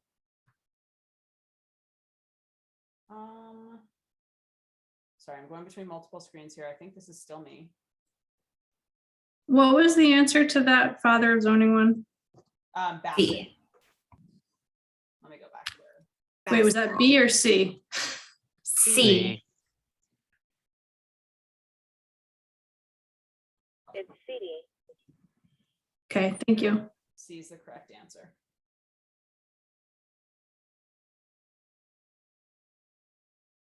Okay. What housing act focused on slum clearance?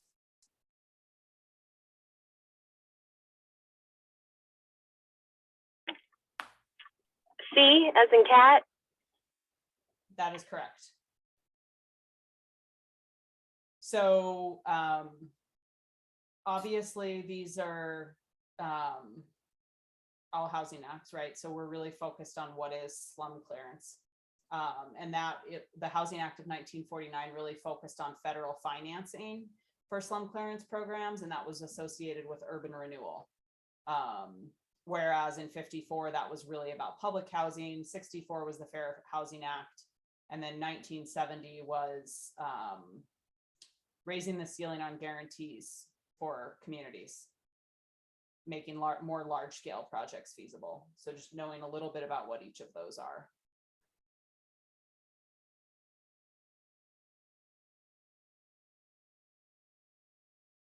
Okay, and what month has the APA designated as National Community Planning Month?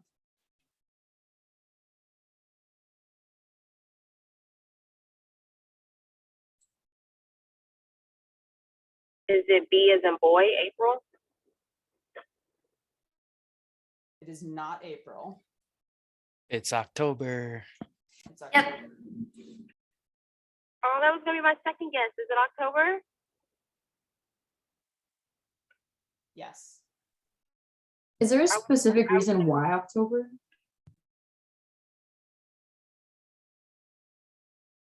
Oh, I have no idea. Is it just arbitrary? Okay. I mean, it may not be arbitrary. I'm not sure. Maybe it's because APA was founded then. Let me look. Johnny, What you month? unmuted, do you know? I don't know why. I just know that it was October. Oh, okay. Sorry. I didn't know if you were think gonna that say. it would be the same month their conference is, right? Like conference is always March or April. Well, depending on your state. So again, not wanting to apply it to where you are, because Colorado, for example, ours is in September, because we tend to have conference in the mountains, and in the past, everyone's been trapped because of snow. So we do them earlier. But national So conference, you're right, is typically in the spring. I just looked it up and APA was founded on October 1st, 1978. So if you can remember that, that is the reason why it's that answer. Okay, Gotcha. so that makes sense. So now that we all know that, if this question's on your exam, you'll be good to go. So Morgan, I'm going to apologize to you because I think I went into some of your questions. It's totally fine, Erin. It's fine. So I'm going to advance to the next question. Let's take like my clock shows 10:34. Let's take like a 6-minute bio break. Okay.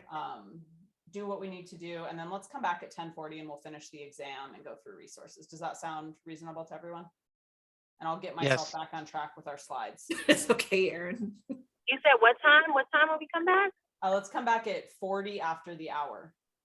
Whatever 40 hour, after. whatever hour that is for you. Okay, great. Because I'm in the East Coast. I was confused, but okay, great. Yeah, so you Thank come you. back at 12:40. Okay, thank you so much. Okay, we'll see you in a sec.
So Morgan, since Yeah. I just was plowing through questions, why don't you take the next two and then we'll just get back on track with Okay, Leslie. Sorry that's about fine. that.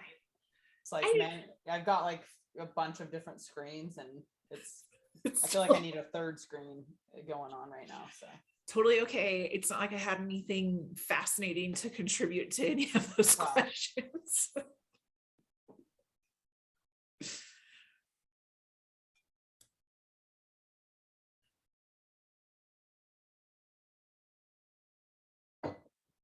it's always a little nerve wracking when you're like sharing your screen, because then you're like, am I going to share the wrong screen?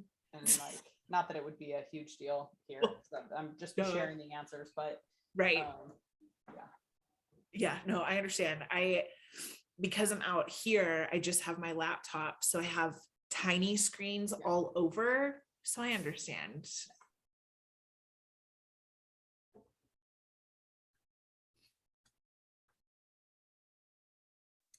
Okay, we'll go ahead and get started. We are more than halfway through the exam. So Yeah. good job. And we'll start with Morgan. We're going to start back with question 29.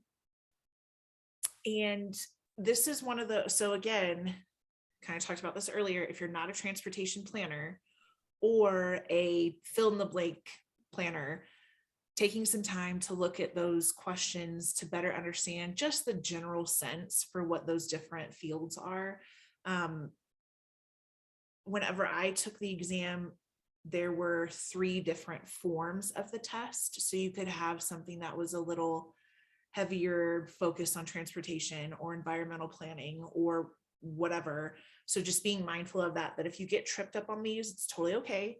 But just know yourself that maybe I need to spend a little extra time on understanding just, again, the general sense of what this, fill in the blank type of planning looks like. So question 29 is, according to ITE's trip generation, blank trips per day per dwelling unit will be generated by single family homes.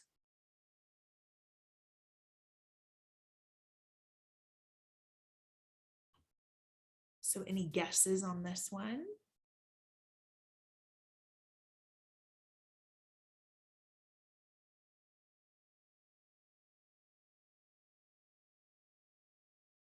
As a hint, as buildings get taller, trips get smaller. It's A. It is A. Thank you. So single family is 9.52. The answer is A. When you look down the list, just for general knowledge, a low-rise apartment is equivalent to 6.59, and a high-rise apartment is equivalent to 4.2. So again, as it gets taller, thus more dense, the trips get smaller. All right. So question 30, who is involved with an organizational approach that has invitations sent out by the neighborhood or organization, and a paid organizer is then sent to the neighborhood? Is this A? That is a guess. Krinsky. So Okay, gotcha. It is B. So this is one of those memorization type things, and I don't know why. Maybe just being a municipal planner, this gentleman's name just sticks in my head of all the fun that we get to have with neighborhood meetings and participation. I don't know. I just really clung to this, but this is just, here you can look through this list and understand who each individual is. But looking at that public participation piece of the test and becoming very familiar with old Saul. Okay, and then that's, yeah. Okay, we're going back to Leslie. I got this one. So what does ZIP code stand for?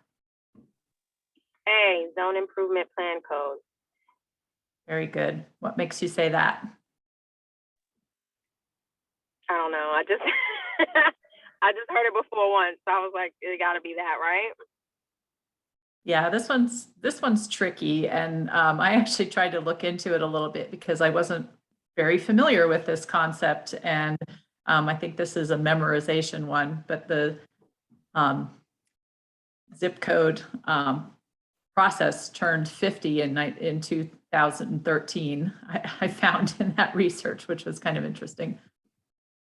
I think too, if you don't know this, you could probably eliminate B and D, right? Because we know zip codes aren't necessarily a zoning tool. So that might be another, you know, even if hopefully now, if we get this question, you'll know it.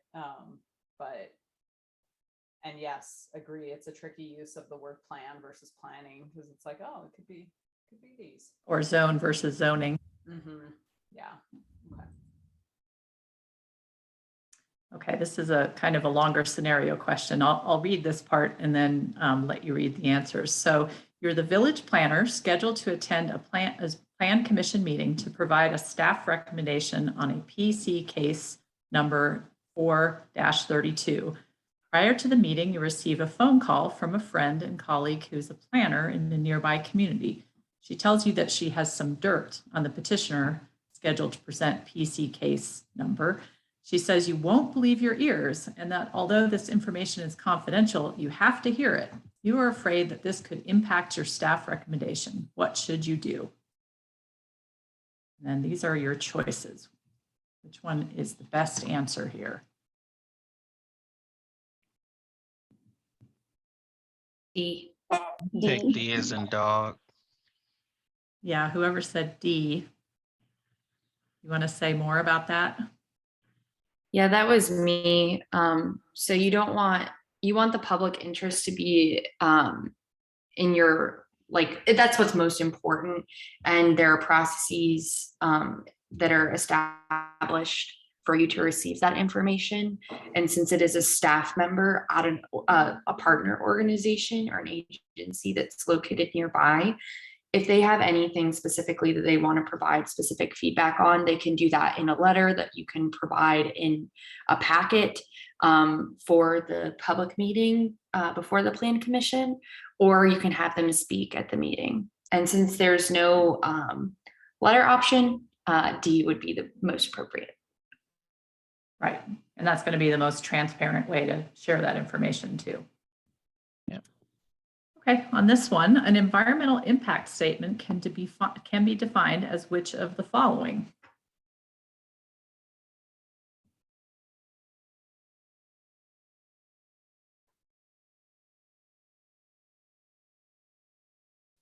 B as in boy. Kids and boys. Yeah. Yeah, great. A lot of you got that one. Anybody here a bit more familiar with environmental planning? And does somebody know what NEPA stands for? The National Environmental Protection Act. Or Policy. what's the N? Policy, sorry. So good to study up on those concepts. My rule of thumb, or just quick mnemonic on this, is an EIS is the big one, EIA is the medium one, and categorical exclusion is the small one. It's a kind of a simple tiering. Great. I think we're ready to move on. So a nonconformity can be defined as which of the following?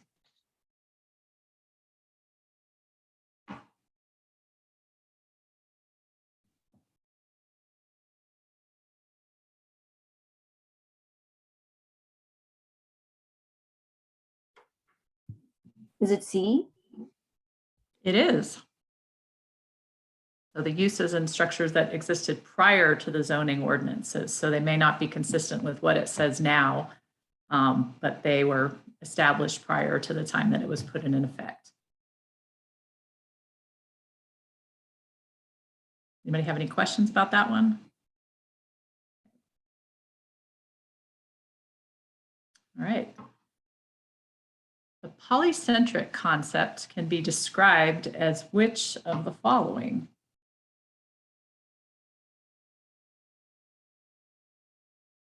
I think I saw Taft say B, if I could read his lips correctly. Yeah, B. B. Very good.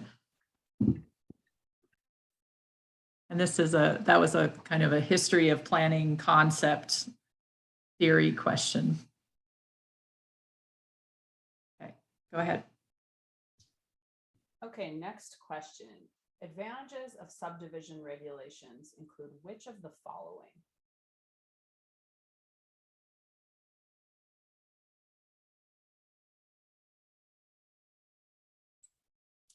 I picked B. That's correct, Johnny. It is B. What led you to that answer? I don't remember, but looking at the question, if four is just like you don't, that's not you don't want that to happen. That's literally the opposite. So Right. So that eliminates two of your choices already, right? And then you have to choose between A and B. So I think you are correct. Okay, question 37 was, this is a strip of mostly level land bordering a stream or river subject to flooding.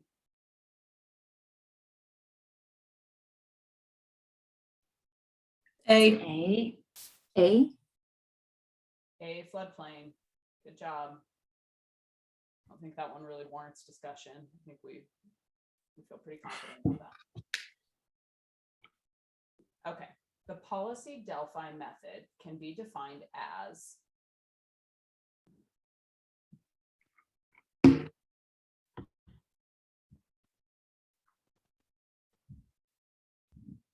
any thoughts on this one? Is it C? A. I said C as in cat. It is not C, it is A.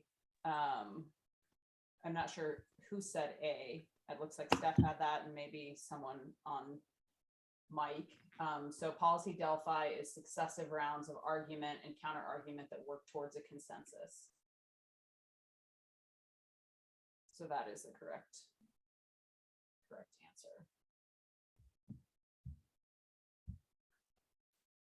Which of the following are common principles of transit-oriented development?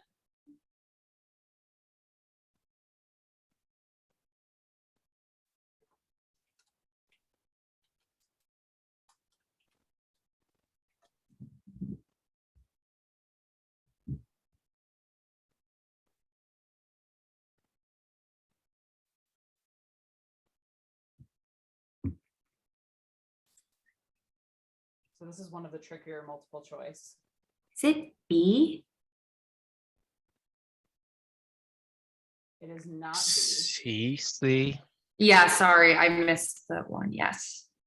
So when I say tricky, it is tricky because there's multiple options. So yes, it is C, meaning it principles include walking environments, access for vehicles and pedestrians, diversity of housing, and street-oriented housing. We've gotten tripped up on this one in the past because I think some folks have argued, and it seems like that's sort of where your mind might have gone, Joan, that TOD doesn't necessarily include vehicles. And I think that's something that this question is really looking for, is it's looking at kind of all modes. So it is important to have access for vehicles and pedestrians, particularly for pedestrians, right? But thinking about all modes. So good job on that. Answer is C. I think the 3 is what threw me off, was the residential. Like, I knew it was all of the other ones, but the residential development of less than 4 dwelling units per acre, I was kind of lost on that. I was having a hard time whether or not that was included. I don't really know what it's applicable to. I think the reason we wouldn't want to see that is because that type of residential development density is so low. That's something you'd see in like a larger lot, single family detached subdivision. And oftentimes, I think minimum densities to support transit are really more minimum would be like 7 to 8 units. And typically we'd see even higher than that in a TOD. We'd want to see higher than that. And so that's really sort of while we do want to see residential included, that type of density would be really hard to support at a TOD.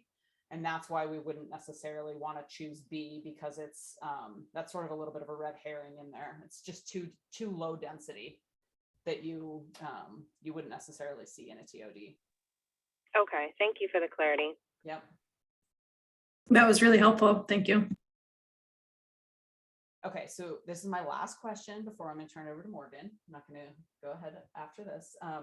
So these are deep lakes that have a low supply of nutrients and thus contain little organic matter. A. That's correct. Anyone have questions on that? If so, I'll pull in the people that just answered because this is not my. Yeah, I don't know much about this. Yeah, can I get a little more information about what like trophic? I can share what I know. My background is in water quality, and I used to work for the Lakes and Ponds section in Vermont. And oligotrophic is actually the only term that I recognize here that would apply to lakes. So there's a succession process that lakes go through from oligotrophic to eutrophic, and it really gets to what the organic matter is and how clear the water is. So a eutrophic lake would be kind of like full of algae and sludge and be kind of gross. And oligotrophic is the deeper, clearer lake waters. I actually don't know what the other three words are. So just from my background in water quality, oligotrophic was the obvious answer to me. So that's super helpful. Yes, that's very helpful. Thank you. I don't know. I think this is really sort of those, some of those functional areas. You know, we just learned, obviously from someone who was working sort of in water. So I think this could kind of fall under that water or natural resources planning. And the one thing I would say, you know, might be helpful sort of what we just heard is understanding those maybe roots, right? And thinking about, you know, I'm not familiar with this term either, but do understand eutrophic, because that's something, you know, with a lot of algae and over nutrients. So you might be able to sort of pick it apart based on the different root words. But yeah, I would say this probably comes from, and Leslie, you might know with your experience as an environmental person, if this is something that's common that you might see like on the CEP or something. It probably was. That was a while ago too for me. Yeah, fair enough. Okay. Well, now we know if this question's on there or if you get eutrophic. And I'll look and get the other definitions for our next practice exam. I should have done that. Somebody brought up when we did the training in the last training that we did so fall, there was someone who was quite astute on the training, and they said that they equated it to an oligarchy government, but looking up how that's defined, I'm still not sure how they got there, because it's controlled by a small group of people. So maybe it's the small group. So using that, the root. Yeah. Helpful. Okay. Yeah, and Joan points out she's seen that in NEPA related water quality reports as well. Some of those SAT type things that you have to remember. Okay. So question 41, this, I'm going to give you a little time for this one. Just some kind of, also maybe an SAT question. So what is the range of the following data set? And I don't want to talk too much, but just letting you know that there could potentially be questions on range, median, and mode. The mean, wait, I think I said that. So, okay, give you a little time.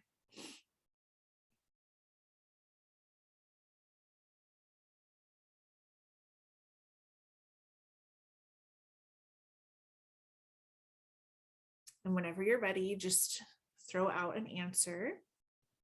7. And how do we define range? You subtract the highest number from the lowest number.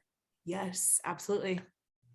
So yes, that is the correct answer. Again, range, median, mode, knowing the difference between, like you said, the highest and lowest number, the average, what number shows up more often. So these are, again, an example of kind of those gimme questions.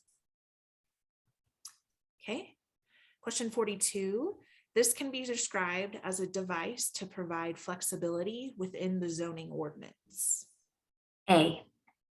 Yes, it is A. And Are there any questions on this one? All right. Trucking along. Question 43, which are the key points to writing a WBS? I had a question on this one. What is a WBS? Well, I was going to say, does anybody know what WBS stands for? It is the work breakdown structure. Okay. Is this a project management tool? It is. Yep.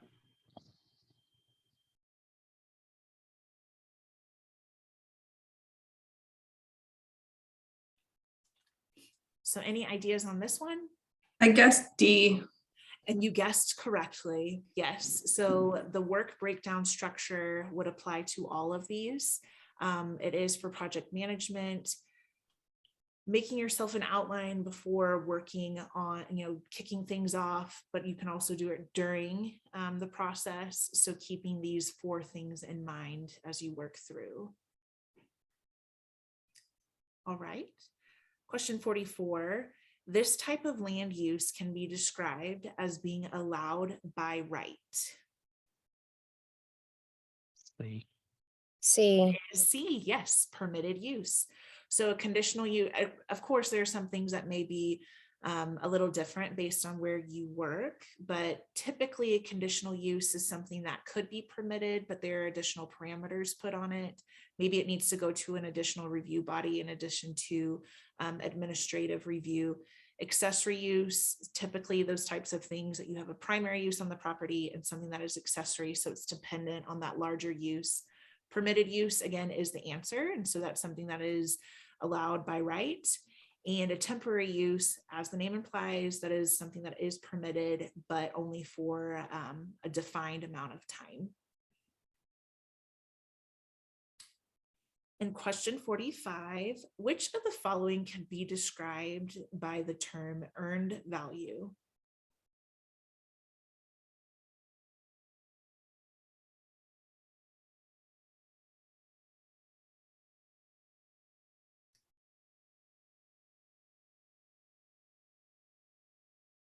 Any guesses on this one? E or D? E. I heard D. The answer is D, a method for measuring the progress of a project against the plan. Okay, so that was 40. Yes, so my turn is up. Okay, so we are getting close to the end here. So this question, exactions can be defined as what? C. Very good.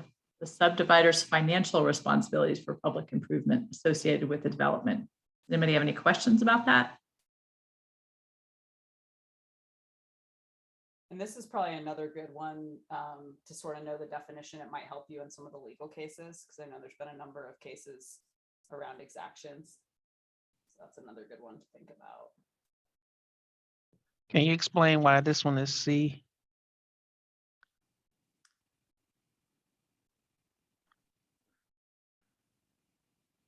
So I think the key here, I mean, obviously exactions are financial responsibility, right? So it's probably either A or C, right? Because it's dealing with financial responsibilities. But it's not the city's responsibility. It's really the developers in this case. Like an exaction is something that you take from a developer, right? For public improvements. And so there have been a number of legal cases around kind of what's fair, what can a government require from folks. Exactions don't deal with rezonings. That's not what they're about. And D is also not applicable. It just doesn't meet the definition of what an exaction is. And again, really thinking about it from the kind of private side. I don't know, Leslie, Morgan, do you have anything? No, I think that's good. And there are a couple of these, I think through process of elimination, you could narrow it down to the ones that deal with financial responsibilities and then realize that in this case, it's really the developer's financial responsibility. Thanks. Okay, on this one, what is a disadvantage to shift share analysis?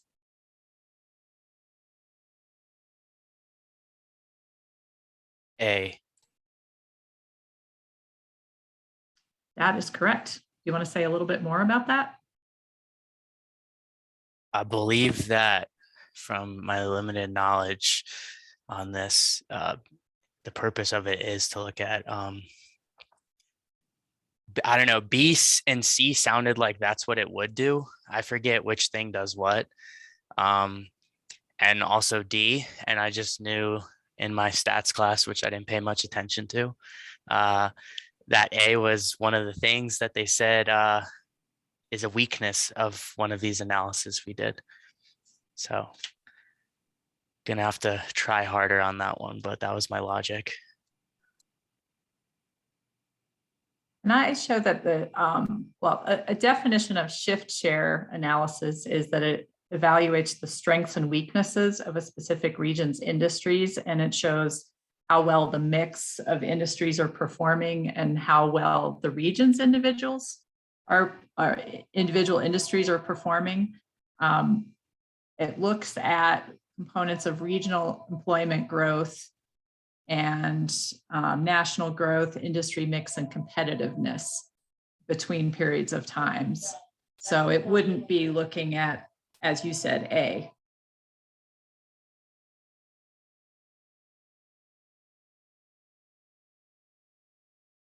So one thing I would say about this question, you were spot on, Johnny, that the other three, like Leslie just pointed out, are the definition of shift share analysis. And so one, and we'll talk just in a second about resources. If you didn't know this one, you might skip it. And then, you know, later, if there's a question that maybe defines shift share or talks about it, you could go back and say, okay, this is the only one of the 4 answers that doesn't actually define it. And again, that makes it really a weakness or a disadvantage to using this type of analysis. So might just be something that you consider. You were exactly right. Like, oh yeah, I remember learning about this, and this is what it does. So therefore it can't be any of these ones. So kind of that process of elimination. Okay, last question.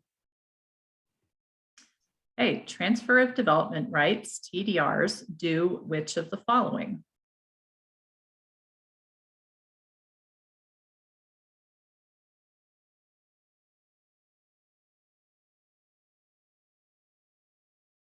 I picked D. D. I heard, I think a couple D's and a couple B's, but we'll go with D. And they do really all of the above. So they create a market that people can sell their development rights to somebody. They can help stop sprawl because you can send development rights from an area, maybe in an outlying area around a city, to a more urban area. And they can be an economic incentive for preserving undeveloped land. They typically have a sending site that might be the place that you're trying to preserve, and a receiving site that might be in a more dense area of a community. All right, great job. So hopefully you all got 100% on the, no, I'm just kidding. So that is the practice test. And again, some of these questions may appear on the test. Most of them won't, but it gives you an idea of the type of test. So I'm going to turn it back over to Morgan, who's going to take us through some tips and resources. And then we can have some time for questions during this or at the end as well. Okay, tips and resources. I don't know why this is my favorite part of the training, not because I'm the one explaining it, but I just, whenever you're taking an exam like this, I will say, Johnny's heard this because we're in the same office. I completely understand if you're a little psyched out about it and nervous. So I want to just, from the standpoint of being vulnerable, let you all know that whenever I took the exam, I was really scared and started studying about 5 months before I took my exam in the November cycle of the year that I took it in 15, I think. With with these tips, I'm going to, we present some information to you all and then just kind of follow it up with what I did and what worked for me. The huge theme is finding out what works best for you. So there are things that I did, and I will admit, I know that I went over the top. So there are things that I did, but maybe they won't work for you. And we've kind of mashed up a lot of things that hopefully you'll be able to find the perfect sweet spot for how you study and what you're familiar with. Many of you may have been out of school for quite some time, and that is totally okay. There will be a little piece of it that you're going to have to get familiar with studying again. But once you start doing it, it's just amazing how the brain remembers how to study. So I think whenever we were doing introductions, that it sounds like most of you have maybe already applied for the exam. And I'm letting Steph back in, have already applied, so you're familiar with this information. But if not, and you're still kind of on the fence of taking the exam or knowing when to take it, this information that we have on the screen now is where you can find additional info on how to register and what all of that looks like, what goes into the actual registration itself. And whenever you're taking the exam, the second bullet point here is referencing Prometric. You're most likely going to take your exam in a Prometric facility. So the three of us, Erin, Leslie, and I gave a little how-to to some UCD students the other day. And there were questions about what can and can't be done if you're taking it in a facility. And with the pandemic, there are some things that changed. So just look into what is specific to your state. Again, we have 7 different states represented on this call, which is amazing. But if you have questions about that, check with your local state. I'm from Texas. There are some people who used to be my direct reports, and they were filling me in on their exam experiences. And one person was able to go to Oklahoma to take the exam. So again, these things may not apply because the pandemic is sort of waning. But if you have those questions, then just reach out to your PDO. Next slide. So I mentioned this, focusing on just what works for you in terms of studying. And Leslie, Erin, and I have mentioned this throughout, also knowing what you know and what you don't. There are going to be some more focused questions on your test, or maybe there won't be, because it's kind of a crapshoot of what form of your test that you receive. So maybe you're a transportation planner and you super luck out and you get a test that has a lot of transportation focused questions, or maybe it's totally the opposite. So with that, as you're working through these practice exams and quizzes, and with your study buddy, if you have one, if not, we will set you up with one, knowing where your weaknesses fall. And it's okay to be weak in one area versus another, but not wanting to focus. If you're really good at memorization, the Supreme Court cases, maybe don't spend as much time there as opposed to something else that this is the first time you've heard about it in your studies. Wanting to give yourself time to take those practice tests and quizzes. I will say that they are intentionally more difficult than the exam itself. So please do not get discouraged if you're taking these exam quizzes and tests and you are failing them. That happened to me. And at first I thought, oh my gosh, I'm totally going to bomb this. No, the whole purpose is for you to kind of shift your brain into the line of thinking of what the AICP is looking for in their questions. So it's not going to be something that's super forward facing, which we've seen today with the way that the questions are phrased. They're intentionally written in a way to get you thinking rather than just kind of spelling it all out and the answer is totally obvious. But there are some questions that will be obvious as well. Making flashcards, maybe it's your style that if you write something down, it's easier for you to remember. That's what worked for me. So I have pages and pages of notes, hundreds of flashcards. I will give the tip, I kind of mentioned this earlier with the code of ethics. It may be easier for you to write it down on some flashcards, sentence by sentence, which sounds crazy.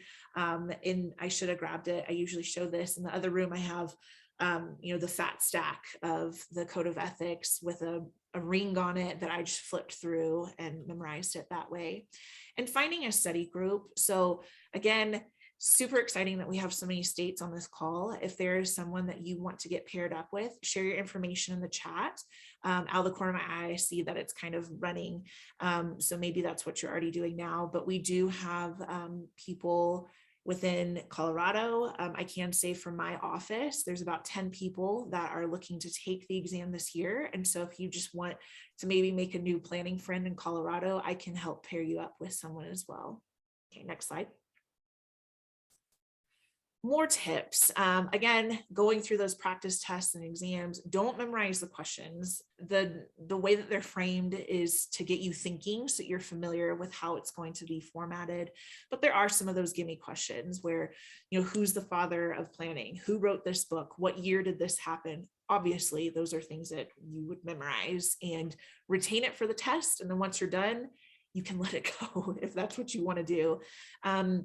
Don't personalize the information. We had some questions this morning that were reflective of such, and you may have something that is done within your city, but it's not done everywhere. I've worked in different jurisdictions where we had a zoning board of adjustment. The one that I work for right now doesn't have one. So not wanting to personalize everything because it could potentially trip you up. Next slide. All right, so some study resources. APA National has resources on their website. The fourth bullet here is for PAS. So those are the policy reports. And 12% of the test this year is focusing on area of practice. I would recommend just kind of going through those PAS reports. They do have summaries. Maybe printing out the entire report itself is not going to be super helpful for you, but if you're able to just run through the summary, just to gain the bulk of what it's focusing on, and that could range from something that's specific to food policy to how the trucking industry works in the US. So there's a lot of resources there. Again, do not stress yourself out trying to memorize everything, but just getting that general sense for what it is, because there could potentially be some questions on your exam focusing on that. The state chapters, again, super exciting that there's so many people from different states here today, but there are a lot of states that have really, really excellent resources. I think it might be a future slide, but just kind of word vomiting this out. Florida has fabulous resources. Georgia does. Ohio does a whole bunch. Pennsylvania and Texas. So you can look at their websites. They do have information available. If you're not able to find it, let us know and we can try to track that down. Because, personally, I'm from Texas, and so maybe I can help grab some of that information. And next slide. Okay, again, focusing on these specific topics. So looking at this list, you can kind of whittle down what is more for memorization. History, ethics, and law. Those are going to be the things that hopefully are gimmies. If you're able to kind of work a system with yourself or your study group, how can you just go through that, understand the information, come up with something where maybe you come up with, depending on your personality, you come up with a little song to remember things, or some sort of acronym, a way to memorize those years, who's written some book that's very important to planning, those kinds of things. Those are going to be the ones that you want to focus on, again, for memorization, but not there. As my dad used to say, when I couldn't figure out history, and at my age now, I don't know how I wasn't able to figure out, there's nothing to figure out. It's memorization. So with those bullets, taking that, like, okay, this is something that I can look at, make those quick flashcards. For sustainability, social justice, and strategic planning, sure, there's things that you can memorize there, but more understanding how things would be applied. What does policy potentially look like? Again, not tailoring it to where you work, but becoming familiar with that and being prepared for how those questions could potentially be presented on your exam. Next slide. Hey, Morgan. Hey, what? I'll mention just real quick, and we put this in the chat. When I took the exam, which was a while back, I think back in 2007, so it's been a time.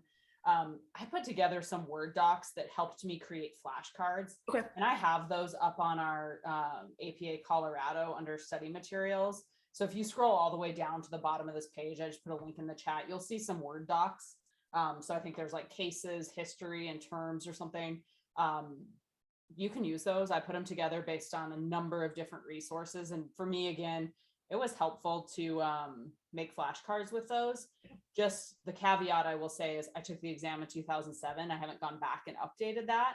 And so some of the stuff, particularly, newer cases, newer maybe technology, engagement techniques, different things like that you won't see, but certainly some of the history, 20th century history, earlier law cases, those are there. And that could be a starting point for you, just as for me, when I was taking the exam, as much different types of material to get myself exposed to, just different ways to read things, different, methods was helpful. So feel free to use those. National also has some timelines, some terminology, and I think we have links to that. And then the only other thing I'll say with regard to Florida, Henry is the PDO. We've mentioned him, and I see some chats. I know a few folks on this call have been attending those classes. I can hook you up with him, or you can just go on the Florida chapter. You just have to email him. You will need to be an APA member, but as a Florida chapter, they'll make their materials and classes available. It sounds like, based on what I'm seeing and talking with Joan, they do those twice a week, and I think they do them spring and fall. So if you're taking the exam in November, you can do that. Even if you're planning on taking the exam in the spring, I believe that he has said he records all of those. And so They are. Yeah, so you can go back and listen to them all. I think there's a lot of study materials. So some states have more robust professional development programs, like paid PDOs and a lot of resources. I think Florida is one of those. So I would second what Morgan said, check out some of those other chapters. And we have a link to those in our resource guide, but you can email Henry, get on that list. And it sounds like that's been really amazing. I think game changer was the word that I saw used in the chat. So definitely take a look at that. And I will go to the next slide. I was reading through the comments. I like that y'all are trying to pair up. But with what Erin said, the resources that we have, yes, scrolling to the bottom on our site, but keeping in mind that the history and books and people, that's not going to ever change. So it's set. And when you're going through what Erin has uploaded, knowing those things that, okay, has this maybe been updated? The history is not going to be updated. The history is the history. And again, those are things that when you start to get a little overwhelmed, just look at those things that you can maybe memorize, and hopefully that'll kind of help you out. Okay, study resources. So whenever I took my exam, I used the Planetizen study session. As we have noted here, it is not free. And I looked recently, it looks like it's $275. Again, this is very specific to what makes sense for you and your study process. I found it helpful because they outlined how everything was going to be reviewed. And based off of that, I was able to kind of make a template for myself for the coming months and how I was going to study. APA has a study guide, again, Planetizen, and planningprep.com has free practice tests that you can work through. I don't know how often they are updated. So just being mindful, again, with all these resources, being mindful of the potential for things to be a bit outdated, but using it to make yourself familiar with what types of questions will be presented. Earlier, I mentioned the census data. So looking at 2010 stats and those kinds of things, because I found whenever I was taking these with planning prep, whenever I would work through, there were questions that were specific to the census and native planning and tribal information that I didn't know anything about. And so on my own, I just kind of sought that data out. So doing that, if that's something that you are comfortable with, again, not wanting to tailor it to specific areas, but more for a general sense to gain that understanding. I think, Morgan, I looked at the sample exams. I think the most recent one they have, I want to say, is maybe from 2015. Okay. But to your point, I think similar to the one we just went through, still good to just work through and get yourself comfortable with how questions are asked. Yeah. Oh, and another thing, we mentioned this in the documents, the resource documents. Downloading the app Quizlet is something that really, really helped me. It's like an open source type, so there could be any tests that anybody could take, like nursing exam, those kinds of things. So working through to find specifics for AICP, but that is something that I found really helpful when I just needed, I don't want to say mindless studying, but just being sure that I was going through stuff, like on a road trip, I would click through, and it's just keeping your mind ready and studying. Again, I know that I took it to the extreme level whenever I was studying, but maybe that's helpful for some on here. Oh, I got a shout out for Quizlet. Thanks. Yeah, it's something that I recommend to everybody because again, it's easy and it's on your phone. Okay, next slide. YouTube. So the examples that we have on here, as you can see in the tiny, tiny corner, these videos are really, really long, but they're very helpful. So you can just search YouTube. There's not anything that you really need to do special, and find videos where there's explanations for different sections of the exam, not specific to the exam, maybe, but it does have information that could be helpful. Whenever you look through this, maybe you don't want to sit through the full 2 hours, which is totally understandable. So you can click through and just look for the information, and having a repeat of the same information over and over and over as you study from multiple sources could potentially be helpful because people are going to explain it in different ways. And but again, this is just one of those resources that is available to you in the wonderful internet. Okay, next slide. So these are some quotes that we have from people who took the exams. And as you have all been using the chat, you see the value in finding a study buddy. I did study with someone. She had taken the exam a couple of times and had not been successful. And so it was helpful for me to have her as my study buddy because she was explaining, okay, this is a question that was on the exam. I think this is the test that I got, more transportation focused. So it was really helpful for me to study with her. And I'm saying that because not everyone passes, and that is okay. It's totally okay if you don't, because you can take it again. But those who have taken the exam, they have very valuable information because they've seen what it looks like. And so if you're able to pair up with people with all different backgrounds, they've maybe taken the exam before, maybe it's your first time, you've been out of school for 15 years, you just got out of school, looking for someone that has more diversity could be very, very helpful for you and your success with the test. Next slide. This is something that resonates with me. Passing it I was really hyped up as I started this whole explanation. I have serious test anxiety. So it was something that when I passed, and I will say, I do hate this for y'all, it's not going to be that immediate satisfaction. You'll get mailed your results, but whenever I took it, it was immediate. I physically shook for like 30 minutes after, but it's something that's really, really exciting when you pass, to know that this is something that you did and you worked your butt off. And it's also helpful to, as you're studying, if you are currently professionally practicing planning, to use it kind of as a brush up for things that have been in place for however long. And from there, it just improves you as a professional, is something that I definitely noticed. Next slide. So this one is funny. It's true. Memorizing stuff super sucks. And so that's why I said, if you're able to come up with something silly, like a song or some kind of acronym to make it easier for you to remember things, go that route. If it's not going to be helpful, obviously don't do it. But it's, wanting to find something that you can pair different things together in your brain so that it's easy for you to remember. Doing that just for the exam. If you want to totally forget everything when you're done, you can absolutely do that. But it's a bummer when you're doing it, but once you pass, it's all worth it. Next slide. So here, this is our information.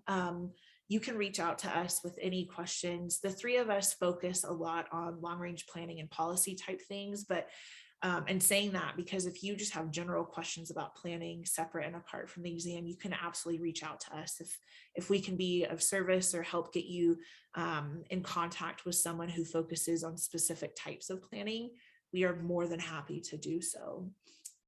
That's all. Yeah, the other thing I would add to that, thank you, Morgan. I think I mentioned in our intros that we're all part of the professional development committee for the Colorado chapter of APA. And there's a bunch of other people on that committee with us. So we've got folks that are in private practice. We've got folks that are other public sector planners. We have folks who do transportation planning, who are more well-versed in budgeting. Certainly we have sort of that long range. Leslie's got a lot of environmental planning experience. And even if we don't have someone on our committee that can answer your specific question, we can definitely find an answer through, our APA Colorado board or other resources that we have. So if you're really getting hung up on a question, you feel nervous. I mean, I've gotten people that, ask to walk through FAR, like it's just, something that it's not intuitive to them. Feel free to reach out and we can either hook you up with someone that you can talk more on a specific topic about. We can help you with a specific question that you have, but don't be afraid to reach out. We really want everyone to succeed. Like Morgan said, I'm sure you're all great planners. Becoming AICP does not, or not becoming AICP does not mean you're not a great planner, but certainly I think you can all do it. We're here to support you. Other chapters are also here to support you. So whatever you need from us, it sounds like there's a lot of interest in study groups. As well as Morgan said, I had a study group with 2 other people and we studied every Saturday for a few months. And it was just really nice, not only to go through content, but to talk through like strategy, to talk through concerns and just get different perspectives other than, my friends and family who weren't taking AICP. So hope that this was useful to you. We will post a recording of this on our Colorado APA website. But like I said, you've got our emails here. It sounds like most people have connected through the chat. I'm also happy to share a roster. I know I said that in my earlier email. If you're not comfortable with me sharing your contact info, that's completely fine. Just shoot me either a direct message here or an email and let me know that. But I can share people's emails if that's easier. So whatever works for folks. And wish you the best of luck either in May or in the fall. Yes. Good luck. Thank you. Any other questions? Good luck, everybody. People have? Thanks so much for doing this. Appreciate it. Thank you. Bye, guys. Okay. Have a great day, everyone. Thank you. Good luck, everyone. Let us know if you need us. Bye-bye. Thank you. Bye. Bye. Thank you. Bye.